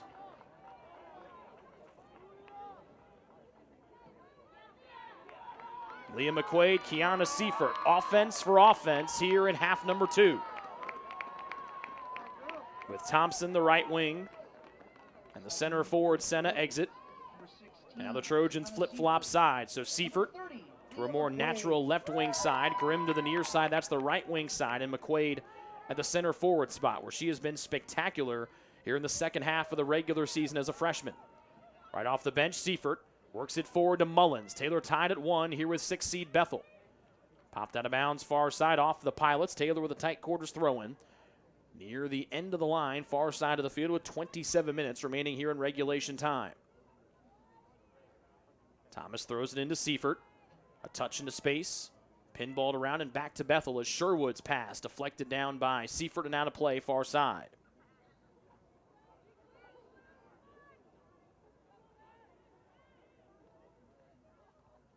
Seifert takes it away. Now she just runs through the defense. Left side for Seifert, wants to send it on. McQuaid was there, out of her reach. Back up top. Collins tries to volley it out of the air. Grimm tried to volley it as well from the right side of the box, but couldn't get a clean connection. And the ball slowly rolls to the near side by Vervinkt.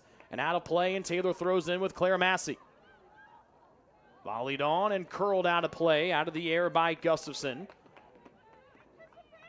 And Taylor will throw it in on the near sideline with Claire Massey. Almost right in line with the box to our right are the Trojans and Massey right here. 26 minutes remaining in the second half. We're tied at 1. Throw near the end line, cut out of the air nicely by the Bethel defense. Vervinkt sets her feet and blasts it forward. Campbell Massey cuts it down for Taylor. Campbell veers to the left, being pressured by Franco, and lays it off far side to Thomas as she waits for reinforcements to gather in front. Now she boogies around 2 defenders. Thomas accelerating left side. Far side to Seifert. Eyes, big first touch, and it's screamed out of bounds by the Bethel D. Nicely done there by Potter or Sherwood to cut down the speed of Seifert. Thomas to heave it in for Taylor. Far corner of the box, McQuaid heads it to the end line, trying to be the first one there, was not. And then saving it before it goes across the end line was Potter. Potter and Sherwood have both been very active here in the last couple of moments, trying to keep Taylor out of the back and then taking their first lead of the night. Seifert heads it in. McQuaid knifes in to the end line and blasted away one more time by Sherwood. But the clearance held in by Thomas, who slipped right before she could take that extra step to greatness. Now Franco races with the track star Seifert out off of Bethel. Good pressure from Seifert, and Taylor gets it back with another far sideline throw-in. Taylor has dominated shots tonight, 18-6. But it's that goal in the 9th minute for Bethel that has been looming large ever since, until that tally in the 50th minute by Grimm. Taylor won in the middle, and McQuaid, who had a teammate behind her in Collins, but the Pilots headed away, looked to be Harfouche, who elevated and headed it away from trouble.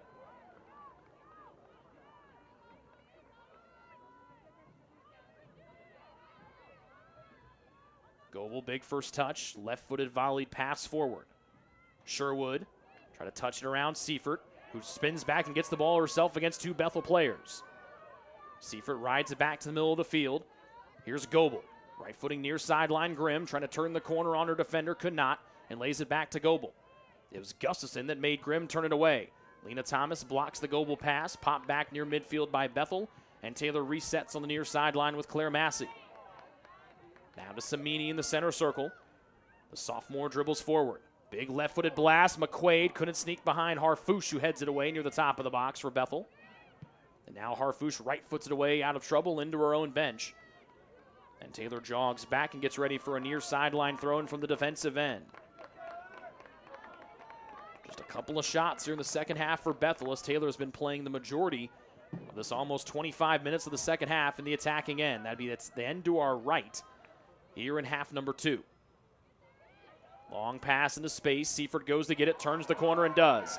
And now here's the speed from the track star, Kiana Seifert. Left-footed bullet, once McQuaid. Tried to one-touch it on, collected away by Harfouche, and then Bethel sends it away from trouble. Lammed in, though. Trying to press it on to went off of her shins. Lurch comes back to get it for BU. Off to the far side and blasted towards the middle by look to be Vervinkt.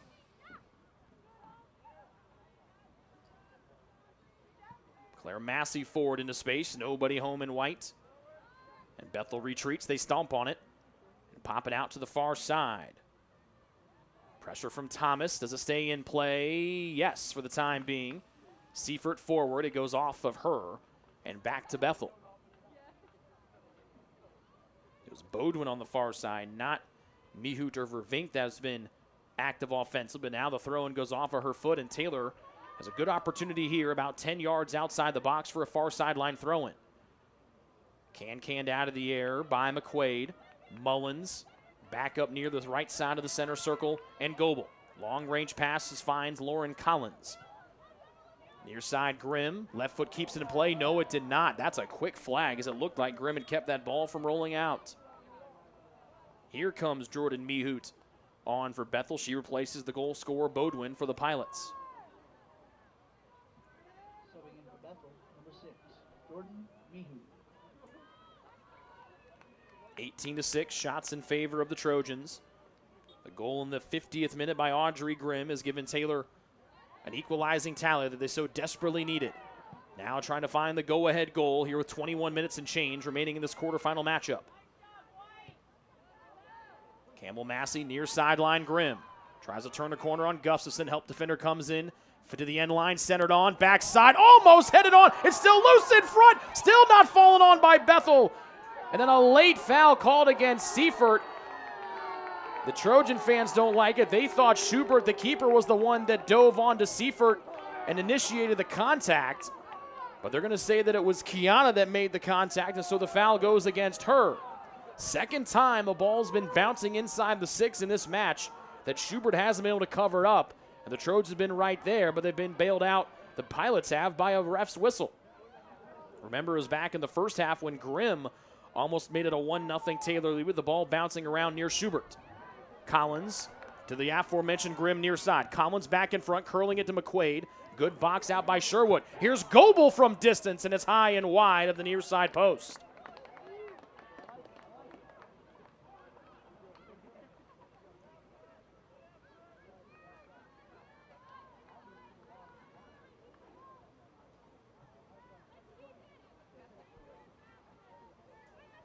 Goal kick for Schubert, who's been a rock star tonight, making 7 saves for the Pilots, some of the spectacular variety, particularly back in that first half. Goal kick stays on the attacking end for Taylor. Played out by Gustafson with Grimm on the near side. Good crowd on hand for this women's soccer quarterfinal matchup. Taylor trying to make it a clean sweep on the women's side. All of the home teams winning today. Massey has to back up as she gets ready for the near sideline throw-in. Tries to lead McQuaid. It goes overhead, deflects right back to Grimm. Top of the box, volleys on. Shot was blocked. Backside, there's Collins, still free. Seifert turns and shoots, and her shot's blocked. Scooping it up far side is Collins. Back to the far side of the field, and Thomas dunks it off. This will be Seifert. Curls to go with pressure from behind. Darted it to the middle, then right-footed, bashed away by Vervinkt. Definitely is not... Audrey Grimm is definitely not the person that Bethel wanted to leave open a step inside the 18. They forced her away and then had a defender in front to block a rocketed shot from this week's Crossroads League Offensive Player of the Week. And it's Grimm's team-leading 9th goal that has tied us at 1 as we dip below 19 minutes to play here in half 2. Lurch in the attacking end by about 10 yards, now 15 yards for Bethel. Stepping and poking it away is Samini. Bethel sub coming on, and Anna Hernandez, the freshman from Bristol, Indiana, who we saw in the first half. She takes over for Lambden. So both Mihut and Hernandez, the 2 subs off the bench for the Pilots, coming right back in here in half 2. Bethel in blue and gray from right to left. Taylor defends in the white on the far side. Bethel throw-in. We're tied at 1 as we approach 18 minutes remaining here in this Crossroads League quarterfinal matchup. Lena Thomas pops it forward. Was it off of Mullins or was it cleanly out? It was cleanly out off of Bethel. And after playing a ton of defense for the last 15 plus minutes for Bethel, as Mullins is tackled from behind. And now Lena Thomas is slow to get back up. She was holding her left calf. They'll stop the clock with 17:51 remaining in half number 2. Mullins got taken down from behind, but it looked like Thomas was unable to try and stop herself. Athletic trainer Brandon Beauchamp for Bethel comes out, along with BU head coach Jason Freeman. We'll take a break as they take a look at the captain, Lena Thomas. 17:51 left to go in half number 2. Taylor and Bethel, the 3 seed and the 6 seed, tied at 1 here on the Trojan Sports Network.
Considerable limp there for Lena Thomas as Autumn Bodwin back in for Bethel, as Thomas able to walk to the medical tent with that limp under her own power.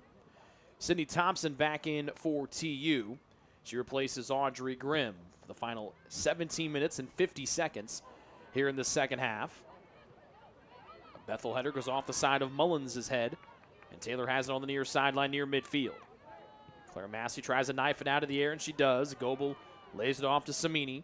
Chloe Senna and Bryn Collins gets the final last-minute coaching tips from her head coach Scott Stan, ready to come in for Taylor at their next opportunity.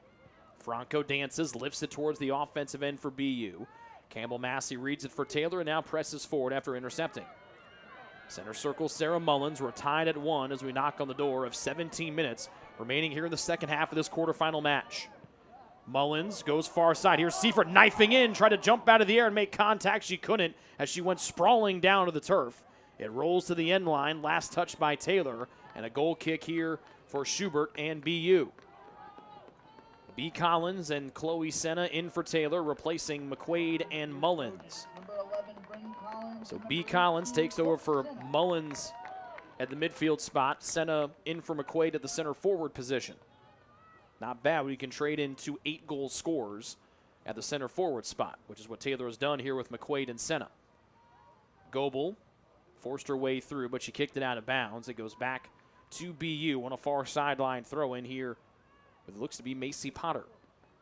Actually, make it Sherwood, excuse me. Throw in stolen by Taylor Senna. To Senna from Seifert. Senna dances away from 2 defenders, now forward to Seifert. Left foot, knifes her way, and she's shoved down from the side, and the whistle blows, and now a dangerous set piece upcoming for Taylor from the far side of the field. Senna was ready to slalom between 2 different Bethel defenders. Instead, she got bumped down. So here comes Samini, known for the left foot. This will come from the left side of the field, so she probably can't play it on goal. It doesn't have much of an angle as she would like. But with Samini, you never know. Less than 16 minutes remaining here. Ball's about 2 yards from the left edge of the 18. Taylor shoots on the goal to our right as Thomas now jogs into position. It's a 3-woman wall separating Samini and the keeper Schubert. Whistle blows and Samini readies. Left foot into it, blasts it high over the goal and wrapped it around the near side post and high.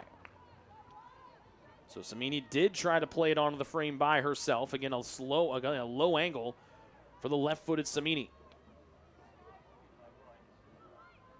And remember, with the new rules instituted a couple of years ago, neither of these teams have played an overtime match this year, because you don't play overtime until you get to the playoffs in the postseason like we are here.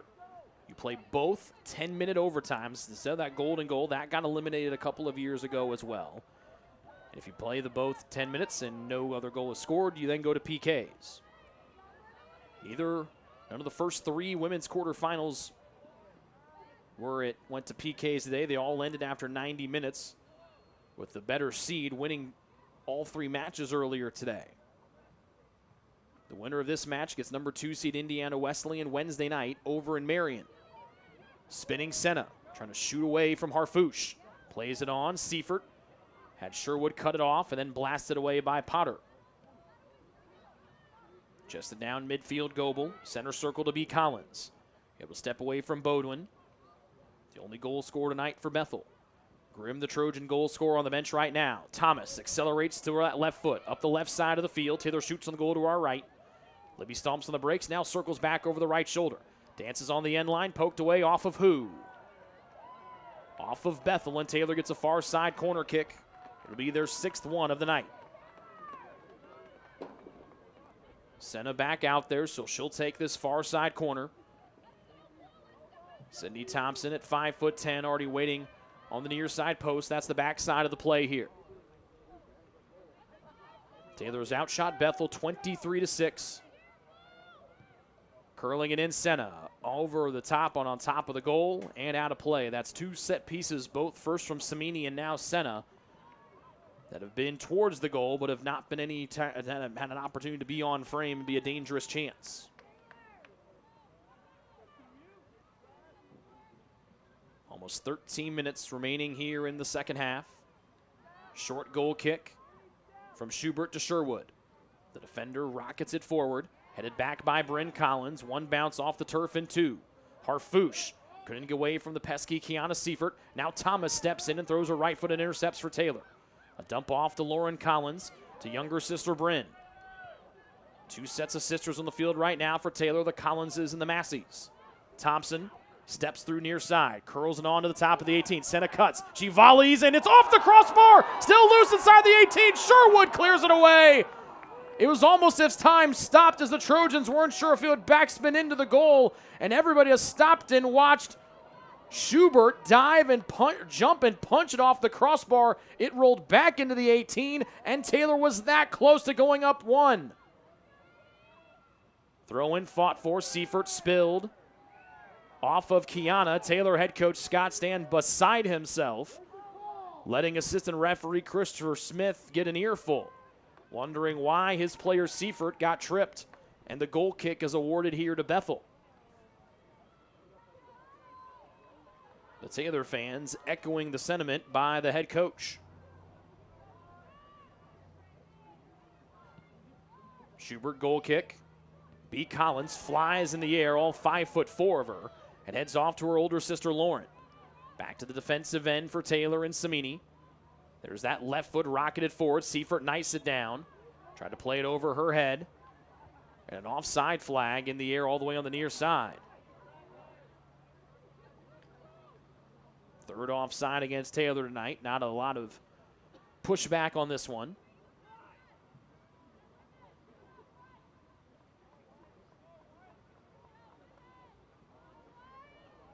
Sherwood skips and drives a right foot forward. Headed into the air. Goebel trying to win it back for TU. She's bracketed by two Bethel defenders. Pops out of the fray and gives to Thomas. Up to Seifert, who's played her most minutes here in the last couple of moments. Turned and had it knocked out by BU. Less than 11 minutes to go here in the second half. Taylor and Bethel knotted at 1 here in this Crossroads League Tournament quarterfinal matchup. Taylor the home team, the 3 seed. Bethel on the road as the 6 seed. Campbell Massey gets lurched to fly by. Leads Lauren Collins on the left side. Taylor in the attacking half as Collins sprints forward. Up to Seifert on the left side. Looking to cross is Kiana. Works back to her right foot. Blasting the cross got deflected. Right down to L. Collins. Back to Thomas, who has some room to work. Libby, step around Hernandez. Dump forward to Collins. Back to Thomas with a head of steam. Libby dances. Shot was blocked on the way there across the end line. That's going to be a Taylor corner from the far side for Senna to take one more time. Corner kick number 7 for Taylor on the evening. As again, the Trojans have been living in the attacking end for pretty much this entire second half that has less than 10 minutes remaining in it. Senna a right foot to the middle of the 18.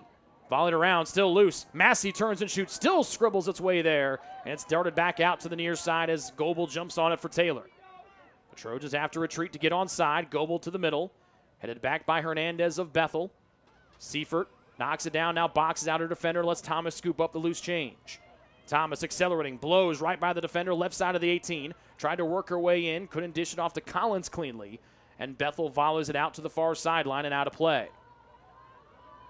Chloe Crompton ready to come in for BU at the next opportunity. She'll have to wait as it's a Trojan throw-in from the far sideline.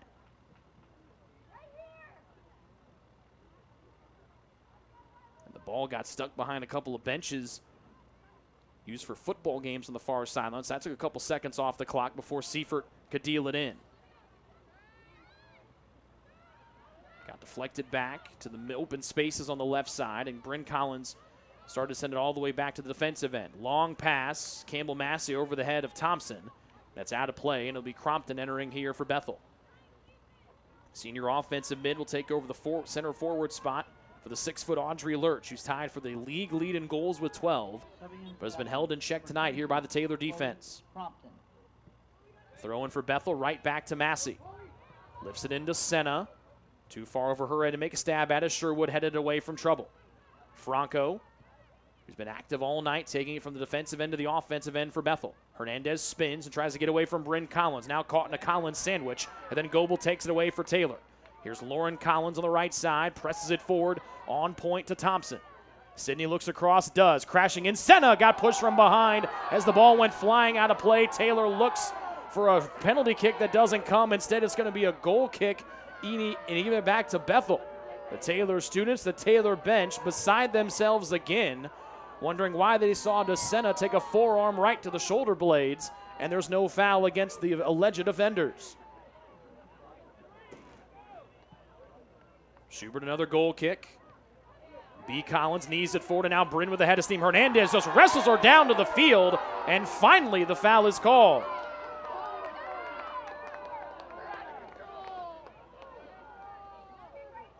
7.5 minutes remaining here. Massey, this is about a Massey family range about here. Middle of the field, about 10 yards in from the range that older sister Riley scored against Marion a handful of years ago. Taylor shoots on the goal to our right. What does middle sister Claire have up her sleeve? Senior captain out of Loveland, Florida, with 3 goals on the year. Saunters forward, right foot towards the goal, just a foot or two above the crossbar. And it's a goal kick here for Bethel. Is coming back in is Olivia Lambden for the Pilots.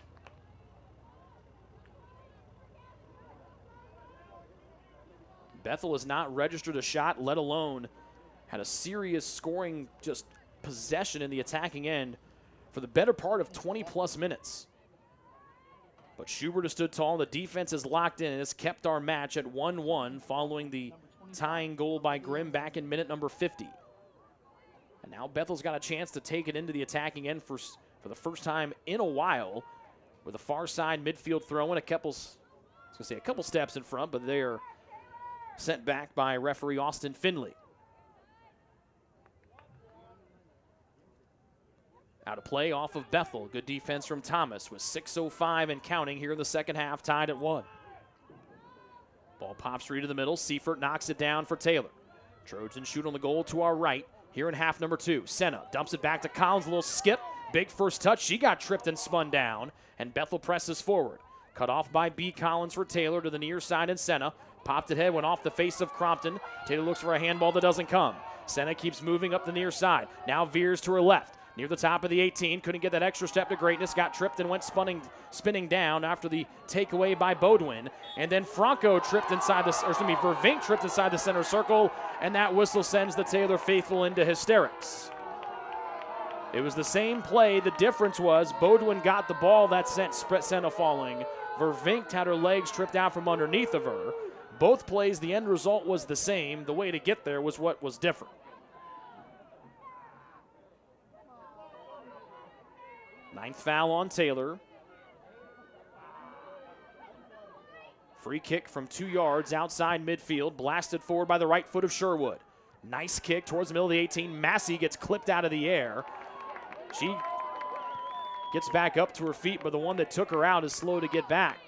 That might be Vervink again, and I think it is, as she and Massey collided near the top of the box. 4:44 and counting. Here to go, second half. Taylor and Bethel tied at 1. This quarterfinal matchup, if we don't have another goal in the final 4 minutes and change, we will go to overtime and play the full 20 minutes of both. Campbell Massey knifes forward, a little right outside of the shoe, back to older sister Claire. Samini, left of center in the defensive end, left-footed bash forward, nobody home in white, as Sherwood rears back and heads it back to her attacking end. Still on the far side, that's the left side of the field as Samini boogies toward midfield. Now trying to find Thomas in stride, and Thomas can really scoot. Libby hesitates and goes, trying to find an edge. Cut off on the left side of the box, popping back was Senna, trying to win it off from Mihout. Mihout clears it away, off the ricochet, off the brick wall, scooped up by Senna. Throw into Seifert, turns and lets it bounce to the 18, nobody home for Taylor, and bashed away by Harfouche of Bethel. Taylor sends it right back in, Seifert slips, got back to her feet, as Bryn Collins tries to slow down Franco. The Brazilian to the near side. Crompton turns over her left shoulder. It'll be too far out of her reach, and Taylor gets a near sideline throw in. 3.5 minutes left to go. Claire throws it in. B. Collins knees it to the near side. Thompson went out of her reach, and Bethel gets it right back with less than 3.5 to go in the second half. Bethel's been playing defense pretty much this entire second half. Can Taylor finally break through and get a late lead? Harfouche fell down. Lauren Collins to the near side. Thompson. Sydney looks to cross. Does. To the backside over Seifert's head. She lost her footing as she wanted to go chase after the long pass. Mihout lets it roll out of play, and Bethel gets a throw in from deep in the defensive end with less than 3 to go here in the second half and tied at 1.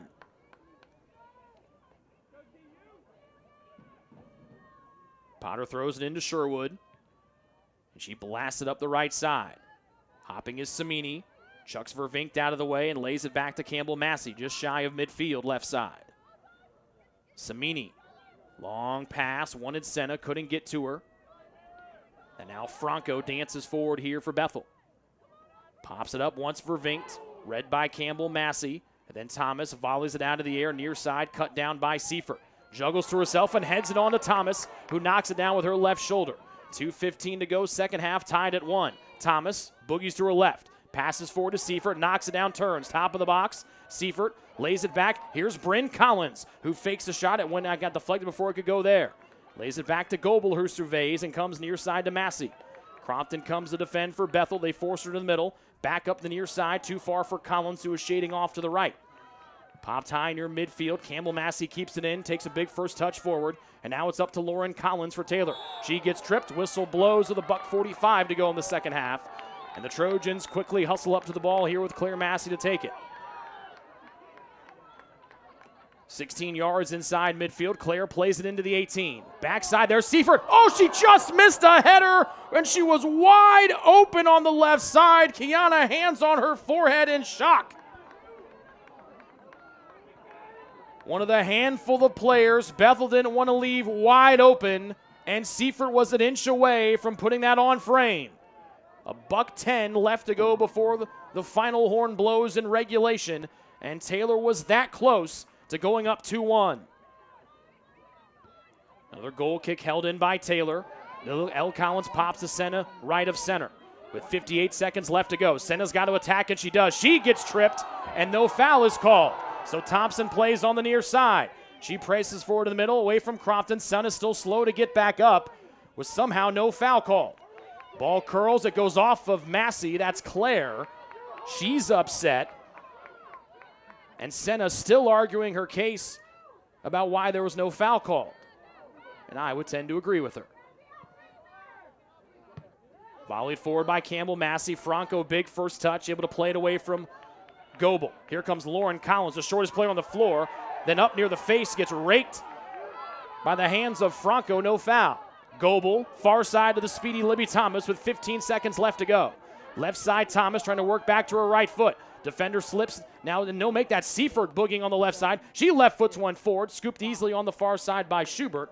And we are going to overtime in the quarterfinal matchup between 3-seed Taylor and 6-seed Bethel. The Trojans lived in the offensive end in the second half. They could not find the go-ahead goal. We go to overtime, 20 more minutes on the clock here from Upland, Indiana. We're back in 5 on the Trojan Sports Network.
So here we go, first of 2 overtime periods from Upland, Indiana tonight.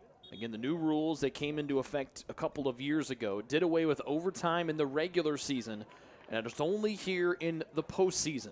So it also took away not only overtime in the regular season, in OT in the postseason, you don't have the golden goal anymore. So if a team would score here in the first minute of the first overtime, you're still playing the last 19 minutes of both overtimes combined. So we're not done after a goal here. And of course, if we remain tied at the end of 20 minutes, you get penalty kicks. First overtime match of the women's soccer tournament this season. The first 3 matches today all went to the better seeded clubs. 2-0 win for top seed and defending national champ Spring Arbor against Huntington. They'll get the 4 seed Marion, who defeated Mount Vernon Nazarene at home 1-0. The only game that had multiple goals scored or goals scored by either team before this one was the 2 seed Indiana Wesleyan and Grace. Iowa scored the first goal late in the first half. Grace tied it early in the second, and then 2 Wildcat tallies gave them a 3-1 win. The Taylor fans here, they are loud. They've been boisterous here in the second half. Taylor has the opening kickoff of the first overtime. 20 minutes to determine who's the final team in the Crossroads League Tournament semis. Taylor from right to left in overtime number 1 here in white. Need out by Bethel, a quick throw in for Claire Massey. As Sydney Thompson on the right wing to start for Taylor here in OT number 1. Senna's the center forward, and Grimm is the left wing. So Seaford, who played a majority of this second half at that outside forward spot, gets a break here to start OT number 1.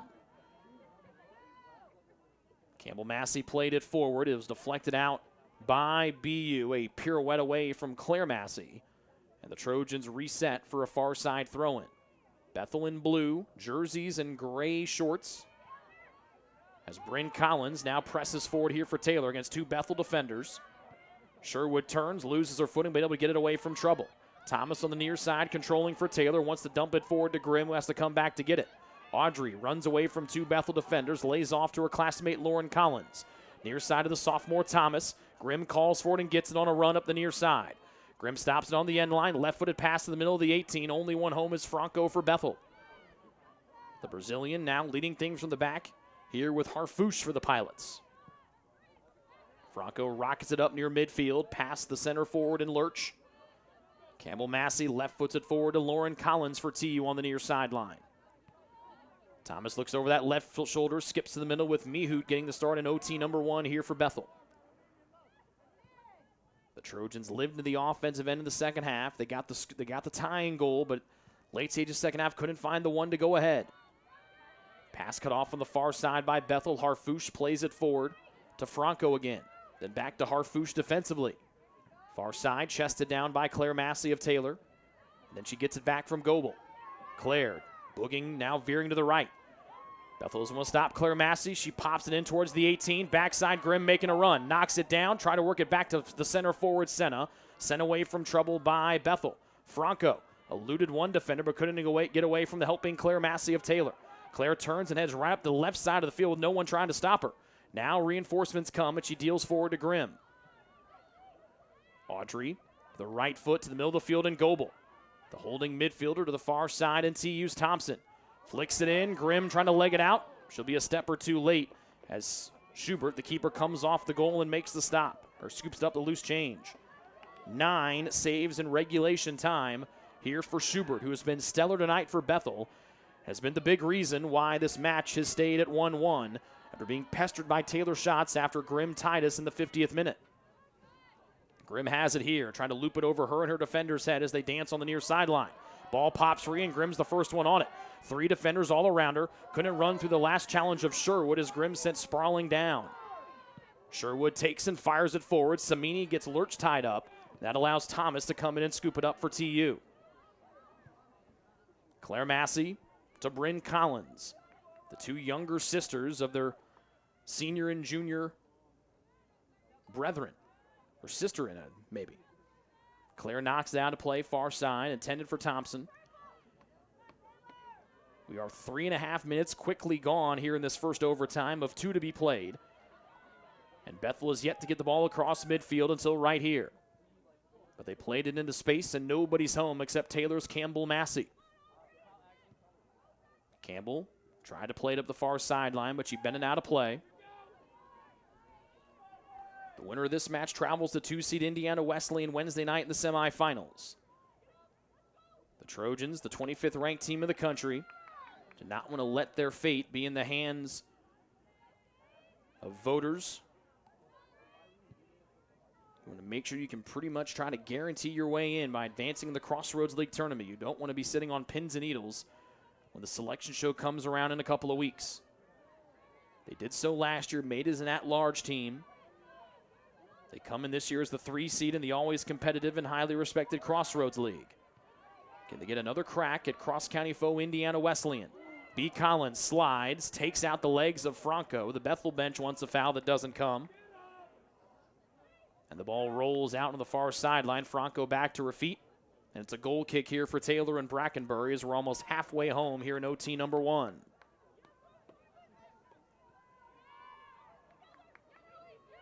Samini pushes it forward. L. Collins near side to L. Thomas of Taylor. Libby to B. Collins, pushed down from behind, and she almost ate the ball as Franco hit her from behind. Franco hit her, put her hand straight in the air, but it was after she had collided with the purple 11 on the back of Bryn Collins' white uniform. Halfway home in OT number 1. And Taylor trying to get back to what's been their home here since about the midway point of the second half. That's their attacking end of the field. Free kick need away. Thomas pushes Mehut out of the way. Pops it forward to Grimm. Slide tackle, pops the ball in the air. Grimm still trying to find it out of the air. Stepping in with a right foot powering through was Bryn Collins. And then Bethel clears it out to the near sideline, out of play by Sherwood. Leah McQuaid in for TU. Chloe Crompton in for Bethel. Bodwin, the goal scorer tonight for Bethel, exits. McQuaid back at the center forward spot, replacing Senna. We knock on the door of 4 minutes left to go here in this first overtime with one more 10-minute session to come. Then PKs after that if we were still level. Throw into Grimm up the near side of the field. Grimm right foots a pass off to the senior Goebel. To the middle of the field in Collins. And now Taylor reverses it all the way to the right side in Claire Massey. She steps in, tries from distance. It kept climbing and climbing. Racing near side, Lauren Collins, the shortest player on the field, has saved it. Now passes back to Grimm. She shoots near side, diving, stopping was Schubert, and she keeps it away from rolling across the end line. The 29th shot of the night for the Trojans was close again. 10th save on the evening for Schubert. As we have 3.5 minutes remaining here in the first overtime. It was a tight angle shot from the near side as Grimm tried to sneak it in. Schubert was up to the task one more time. She's turned away plenty of quality Taylor chances tonight. And now Bethel breaking free. They pass it, though, to nobody. As the ball slowly rolls to the end line and out of play. It was Vervink that had a head of steam, and she thought there would be reinforcements to her left, but nobody in blue or white was home. As Brackenbury short plays it out to Samini on the goal kick. Brooke running out of room on the near sideline. She'll curl it up to McQuaid. The stellar freshman out of Archbold, Ohio, now dances back 5 yards to the defensive end of midfield. She goes far side to Thompson, who knocks it down with her left shoulder. Volleys it high with a right foot, headed away by Sherwood of Bethel. McQuaid knifes it forward. Her 2 Trojan teammates had to stay on side, so they couldn't make a play on it, as it's Schubert picking it up inside the box with 2.5 minutes remaining in OT number 1. Schubert with the punt. Thomas reads it, heads it towards the middle of the field, and now it's Claire Massey veering in to get it. Claire to B. Collins. Wanted to go back to Claire Massey, cut down by Vervinkt. Long pass, Samini reads, and she'll blast it forward. McQuaid on a run. Was cutting to the middle, it curled over to the right. Harfouche is the one that turns it over. McQuaid fell down. Taylor wants a foul against Sherwood as she and McQuaid got tangled up. Franco. Pressure comes from behind by Thompson, able to deal it off to Mehut, who streaks up the left side. 1:50 to go in OT number 1. Centering pass to the middle. Behind Lurch. And Samini goes to Thompson right sideline. Sydney plays it in, tries to elude Gustafson. Sydney uses her bullying strength, and now she tries to outrun Harfouche. Thompson racing and just running through the Bethel defense. She plays it on to the near side. Nobody home with 90 seconds left, and Grimm scoops it up on the end line. All the way to the near sideline. Grimm trying to swim back to her left foot. Stops it with her right. And now deals back to Thomas, who comes to help her. Thomas veers the middle, runs through a shoulder tug of Crompton. Thomas stops and has a defender fly by. Thomas skipping up the near sideline, now trying to turn on the end line. It's kicked out of bounds by Potter, and a corner for Taylor. Will be their 8th one of the night, here with 1 minute and 6 seconds remaining in OT number 1. We are still tied at a goal apiece. You're still going to play the second overtime session, but the Trojans would really love to go into OT number 2 up 2-1. It'll be Claire Massey to take this near side corner with Senna on the bench. Claire can take that dominant right foot. She has both Thompson and Grimm at 5'10" inside the 18. Sends it on, draws right close to finding a teammate, sent away by those in blue. Franco heads it forward. Goebel volleys it out of the air. B. Collins knocks it down with 30 seconds left. Thomas forward to Grimm with 27 seconds left in OT number 1. Rolls to the far side. Will it get to Thompson? It does as she fights through 2 defenders. She sends one on right to the breadbasket, saved by Schubert. The 11th save of the night for the Bethel keeper, and that should bring a close to OT number 1 with 10 seconds left before Schubert has to punt. 7, 6, 5, 4. Into the night sky, headed down by Claire Massey. And we're right where we started overtime, tied at 1. 10 more minutes left before we go to do a penalty kick shootout. 2 minutes, and we're back with OT number 2 next.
Ten more minutes to decide a quarterfinal win between Taylor and Bethel. The Pilots took no shots in the first overtime period. The Trojans took 2. And outside of a brief run by Bethel, the Trojans again picked up where they left off in the second half. And that would be pretty much living in the offensive end. If we remain scoreless, or if we remain tied, and that could be 1-1. It could be 2-2. Remember, there's no more golden goal left in overtime here in collegiate soccer. We will go to a penalty kick shootout, which has already seen the Taylor men suffer a 10-round loss earlier tonight. That match went final during halftime of this match here. Again, Bethel has not played, has not attempted a shot in that first overtime session. 11 saves on the night by their stellar keeper, Yael Schubert, the 5'7" sophomore out of Switzerland. And she's been the MVP of the night here for the Pilots as they try to pull off the 6-3 seed upset in the quarterfinals. They would be the only road team to win here on quarterfinals Saturday.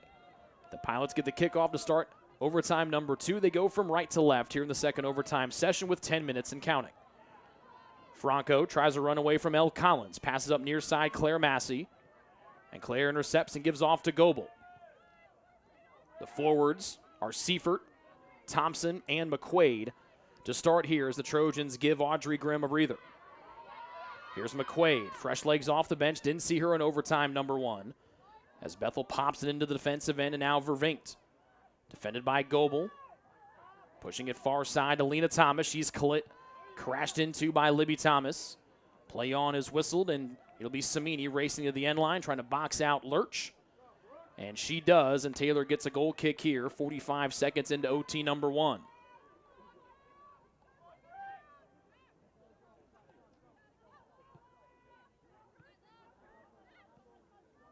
Near side, L. Collins, Claire Massey rockets it high and up the near side. McQuaid tracks, she's looping around Harfouche. Tries to save it from the near sideline and does. And now McQuaid breaking in from the right side of the 18. Her cross was blocked down as then Thompson steps in and rifles it over the protective netting for field goal kicks in the football season and bounces it to the Turner Plaza to our right.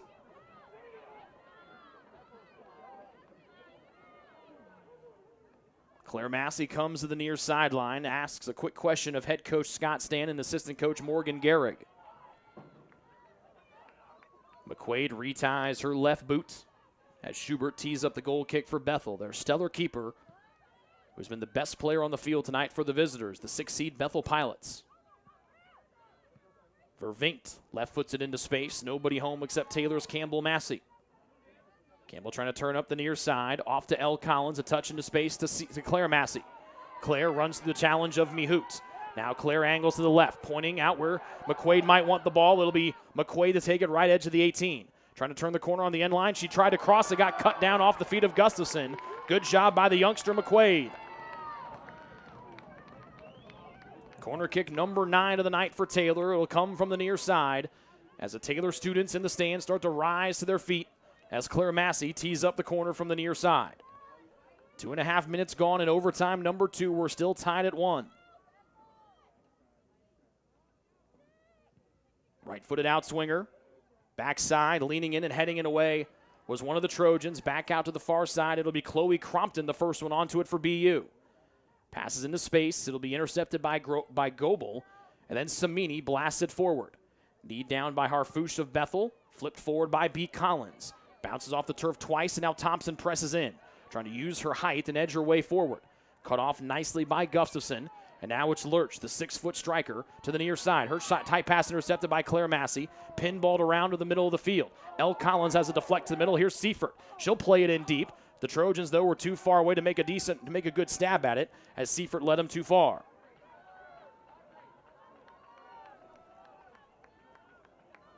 Chloe Senna makes the walk towards midfield. And she'll be allowed to enter before the goal kick of Schubert. 6:36 and counting here in this overtime number 2. McQuaid out, Senna in. Before the Grimm goal that tied us at 1, it was Senna and McQuaid and Grimm all tied for the team lead with 8 goals. Grimm has now surpassed them by 1. Seifert turns it up the far side with pressure coming from behind from Crompton. Kiana hits the brakes and rotates over her left shoulder, sizes it up, sends it on. Bouncing in, Schubert able to make the easy stop with no one in white around her. Quick roll out to the near side. She leads Gustafson in stride, and now Thompson tries to track her down from behind. Gustafson gives it away to Claire Massey. They get tangled up near side, and it bounces to Mihout of Bethel. The Pilots have yet to attempt a shot here in the overtime sessions, as we're almost halfway home in OT number 2.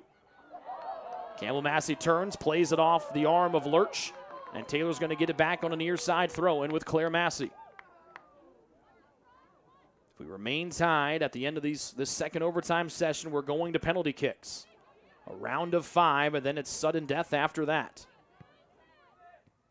Lurch turns over her right shoulder. Claire Massey comes and pokes it away before she can make any headway on her younger sister Campbell. Senna with Harfouche right on her back hip. Near side L. Collins, here's Sydney Thompson. Sid races up the near side, plays back to her left foot, still at full song. Harfouche came in and kicked it away with 5:05 left to go in OT number 2. A near side throw in for TU. Again, they've been living in the attacking end for pretty much the back half of the second half in both OTs.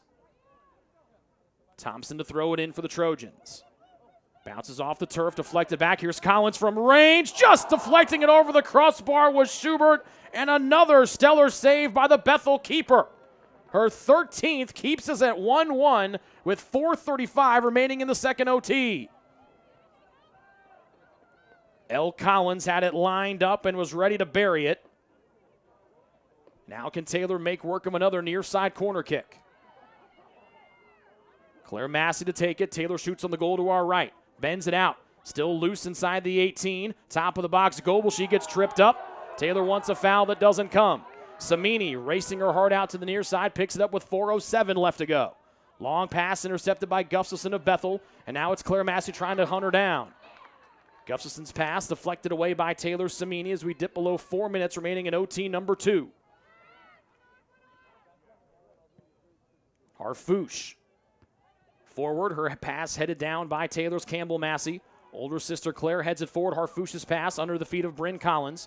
Taken away by Goebel. Lifts it in near side. Here's Senna on a break, trying to beat it to the end line, trying to race, and she will turn. Plays it back in off the end line, and then Bethel sends it out near side. Wonderful hustle by Senna to keep the ball going in Taylor's way in the attacking end with 3.5 to go in OT number 2. Thompson throws it in towards the middle of the box, headed right back to where it came from, and Thompson wisely lets it go out of play on the header from Sherwood. Thompson barks something into her teammates as we hit 3:10 remaining in the second OT. Still tied at 1. Thompson on the throw. Loose inside the box. Bethel trying to clear, and they do as Sherwood scampers forward. Lambden came in to help her out. Samini bluffs and runs right by Franco. Samini to the near side, and Claire Massey right foots it forward to Thompson on the right edge. Thompson to the end line, crosses with the right foot. It lands on the outside of the goal, and it'll be a goal kick here for BU. With 2:45 and winding here in the second overtime. Every second off the clock means we get closer and closer to PKs here in this quarterfinal matchup. For those wondering, Taylor is 2 for 3 on penalty kicks during the regular season. The Pilots have yet to attempt a penalty kick here in the entire 2023 schedule. Seifert, back heel flick. Thomas at full song, got tied up, and it goes out of play with 2:16 remaining in the second overtime. Tied at 1. Grimm got the tying tally in the 50th minute for TU. Thomas pops it near the box, bounces over near side. Thompson comes back on side. She volleys it in, curls it wide right of the goal as she tried to go top shelf on Schubert. But she curled it high and wide, and it's a goal kick here for Bethel as we dip below 2 minutes remaining in OT number 2. It'll be Sherwood to take the goal kick in place of her keeper, who has been a rock star tonight. And now Schubert runs up, and she'll just lightly kick it a yard over to Sherwood, who blasted with a right foot up near midfield. Samini trying to walk, lurch back, was able to turn and deal it off to Vervinkt with 90 seconds remaining here in OT number 2, and it looks like Bethel's fine to try to go to PKs and take their chances there. Samini and Taylor have other ideas with 82 seconds left to go. Goebel stops and starts. Wanted Senna, who under circles around her defender, bouncing back, headed by Gustafson. Towards the middle, getting a piece with Senna, then sent away from trouble by Bethel.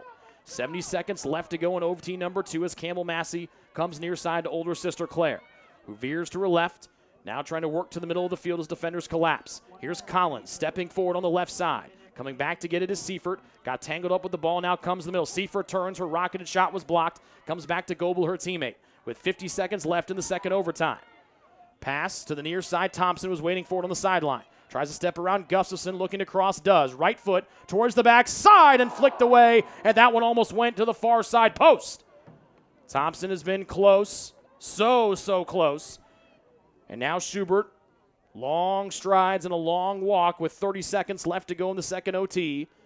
The end of the field where she is means she can look right at the clock and take as much time off as she wants. Again, Bethel's been no rush, try to get out of the defensive end and try to find a goal in the run of play. The Pilots look to be set on going to PKs here against the 3-seed Taylor. 10 seconds left, and if Thomas and the Trojans don't have one last push, that might be where we're going. Harfouche sends it out of play, and we are going to penalty kicks here in the 3-6 matchup of the Crossroads League Tournament quarterfinals. We're tied at 1 after 110 minutes. Penalty kicks are coming up next here on the Trojan Sports Network.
Ladies and gentlemen, welcome to penalty kicks.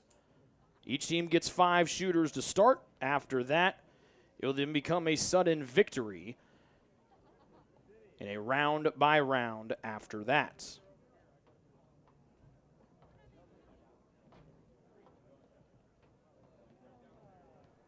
Again, on the year, Bethel has not attempted a penalty kick throughout the entire regular season. They have had one against them, and it was scored upon. The Trojans on the year are 2 for 3, with goals coming from Chloe Senna and Audrey Grimm. An opponent for Taylor has not yet attempted a penalty kick against them. Things will emanate from the goal to our left here at Turner Stadium.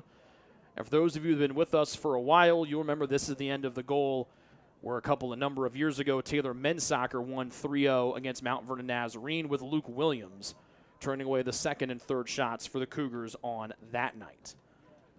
So the men's soccer team for Taylor went to PKs. The women's soccer team for Taylor will now go to penalty kicks with the 6th seed Bethel, with a date with 2-seed Indiana Wesleyan on the line coming up on Wednesday night.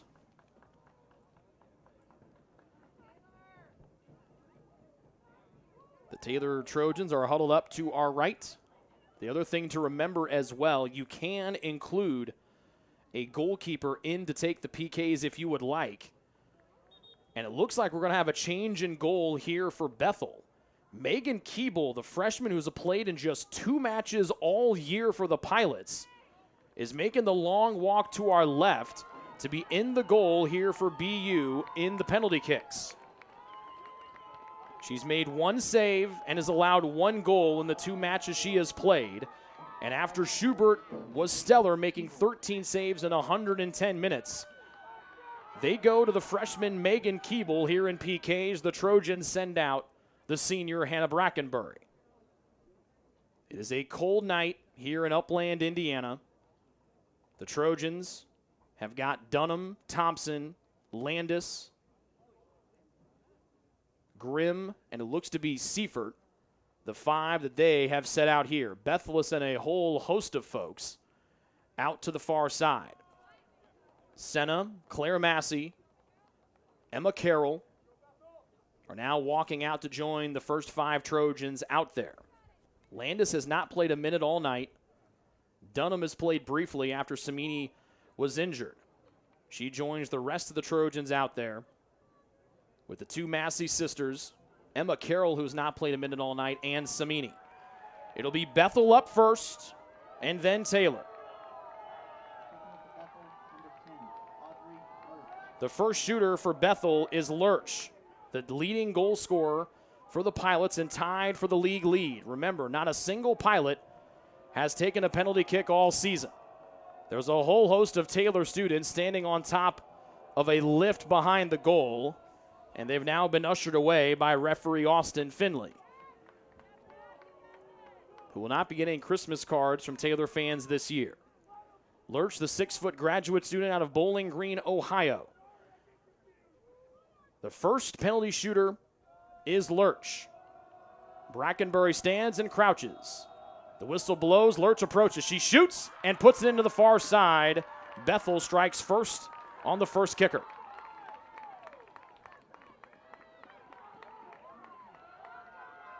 The first PK shooter for the Trojans is Audrey Grimm. Audrey on the year is 1 for 1 on penalty kicks, and it happened here on this field. And remember, the keeper for Bethel is Megan Keeble. She hasn't played a minute all night, as it played in just 2 matches all year in her freshman year for the Pilots. Grimm scored in the 50th minute to tie us at 1. Grimm approaches, right foot in, and she buries that one. 1-1 after the first round of PKs. The second shooter for Bethel is their goal scorer tonight in regulation time, Autumn Bodwin. The goal for Bodwin came in the 9th minute from range. She went top shelf against Brackenbury. It was her second goal of the year. We are tied at 1 after the first round of PKs here in this quarterfinal match. Bodwin approaches, right foot, and beats Brackenbury to the far side as Brack dove to her left. 2-1. Bethel after their second shooter. The second one for the Trojans is the sophomore Kiana Seifert. Kicking for your Taylor Trojans, number 16, Kiana Seifert. Seifert makes the long walk, no reason to jog and get tired out here.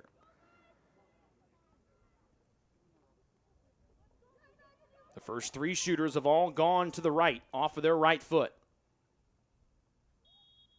Turner Stadium as quiet as it is when no one's here. Seifert, right foot, top shelf, far side, snuck it underneath the crossbar. We're tied at 2, 2 rounds into PKs.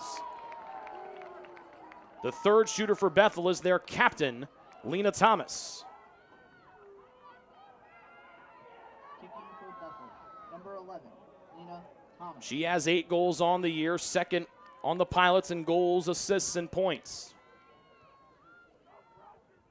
Tied for 4th in the Crossroads League in goals scored, coming into the night with Senna, Grimm, and McQuaid of Taylor. We are tied at 2 through 2 rounds of PKs. Thomas to get round 3 started. Right foot, and just beats a diving Brackenbury to the left. First shooter all night that's gone to the left. And the Trojans send one of their captains, Rachel Landis, or no, make it Sydney Thompson, Sydney Thompson, making the long walk forward for TU.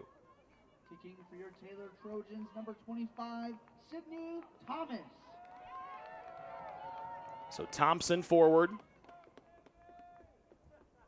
3 goals, was really dynamic during the run of play tonight. Marks her steps off against Keeble, playing in her first minutes all night. Thompson readies, right foot on it, stopped by Keeble, and Bethel takes a 3-2 lead going into round 4.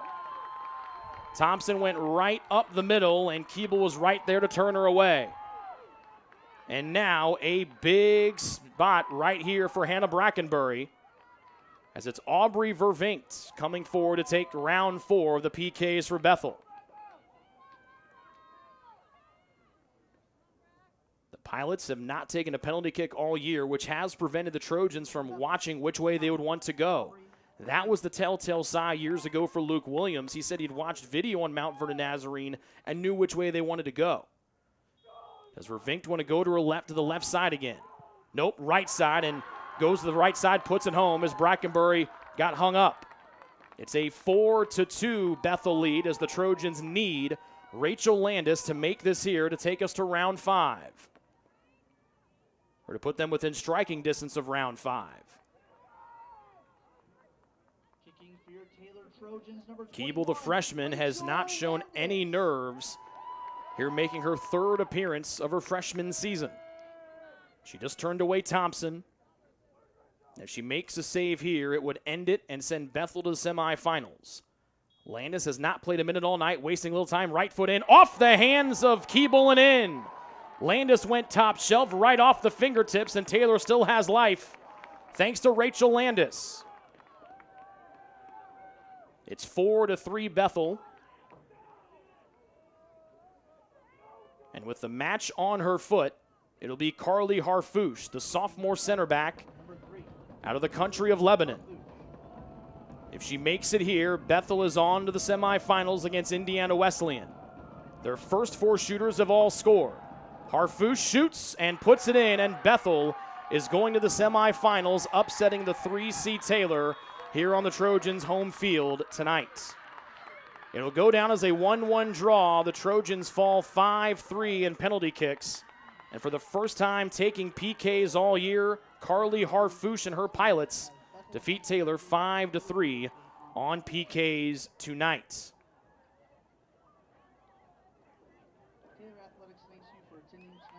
A tough way for any soccer match to end, but particularly for a team that has played so well in the 25th ranked Taylor Trojans. They will now hope to get an at-large bid to the national tournament as they go through the handshake lines as 6 seed Bethel pulls off the only upset here of quarterfinal Saturday. If this is the last time that we get to broadcast Taylor women's soccer, we want to say a special thank you to the 5 seniors on the Trojan roster this year. They would be Claire Massey, Emma Goebel, Chloe Senna, Caroline Monberg, and Hannah Brackenbury. They have been awesome to cover. They have been better people to get to know over their 4 years at TU. We wish them the best of luck, and we hope they have at least one more soccer match on their schedule.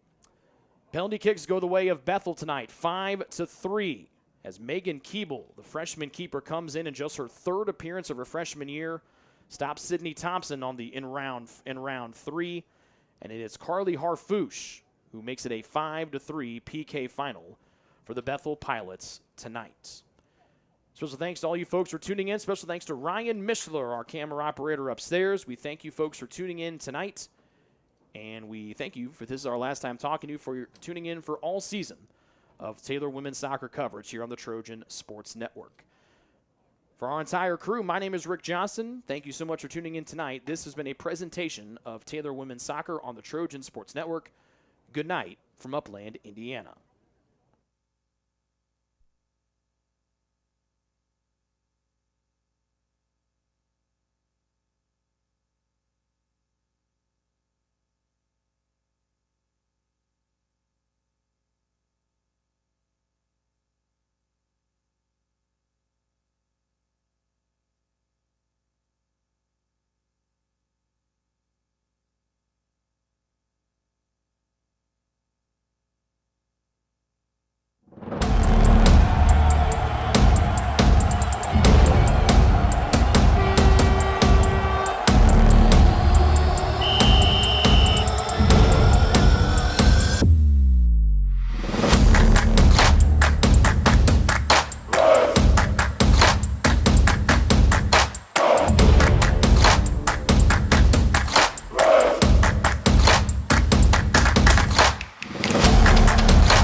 Proceeding has been a presentation of the Trojan Sports Network.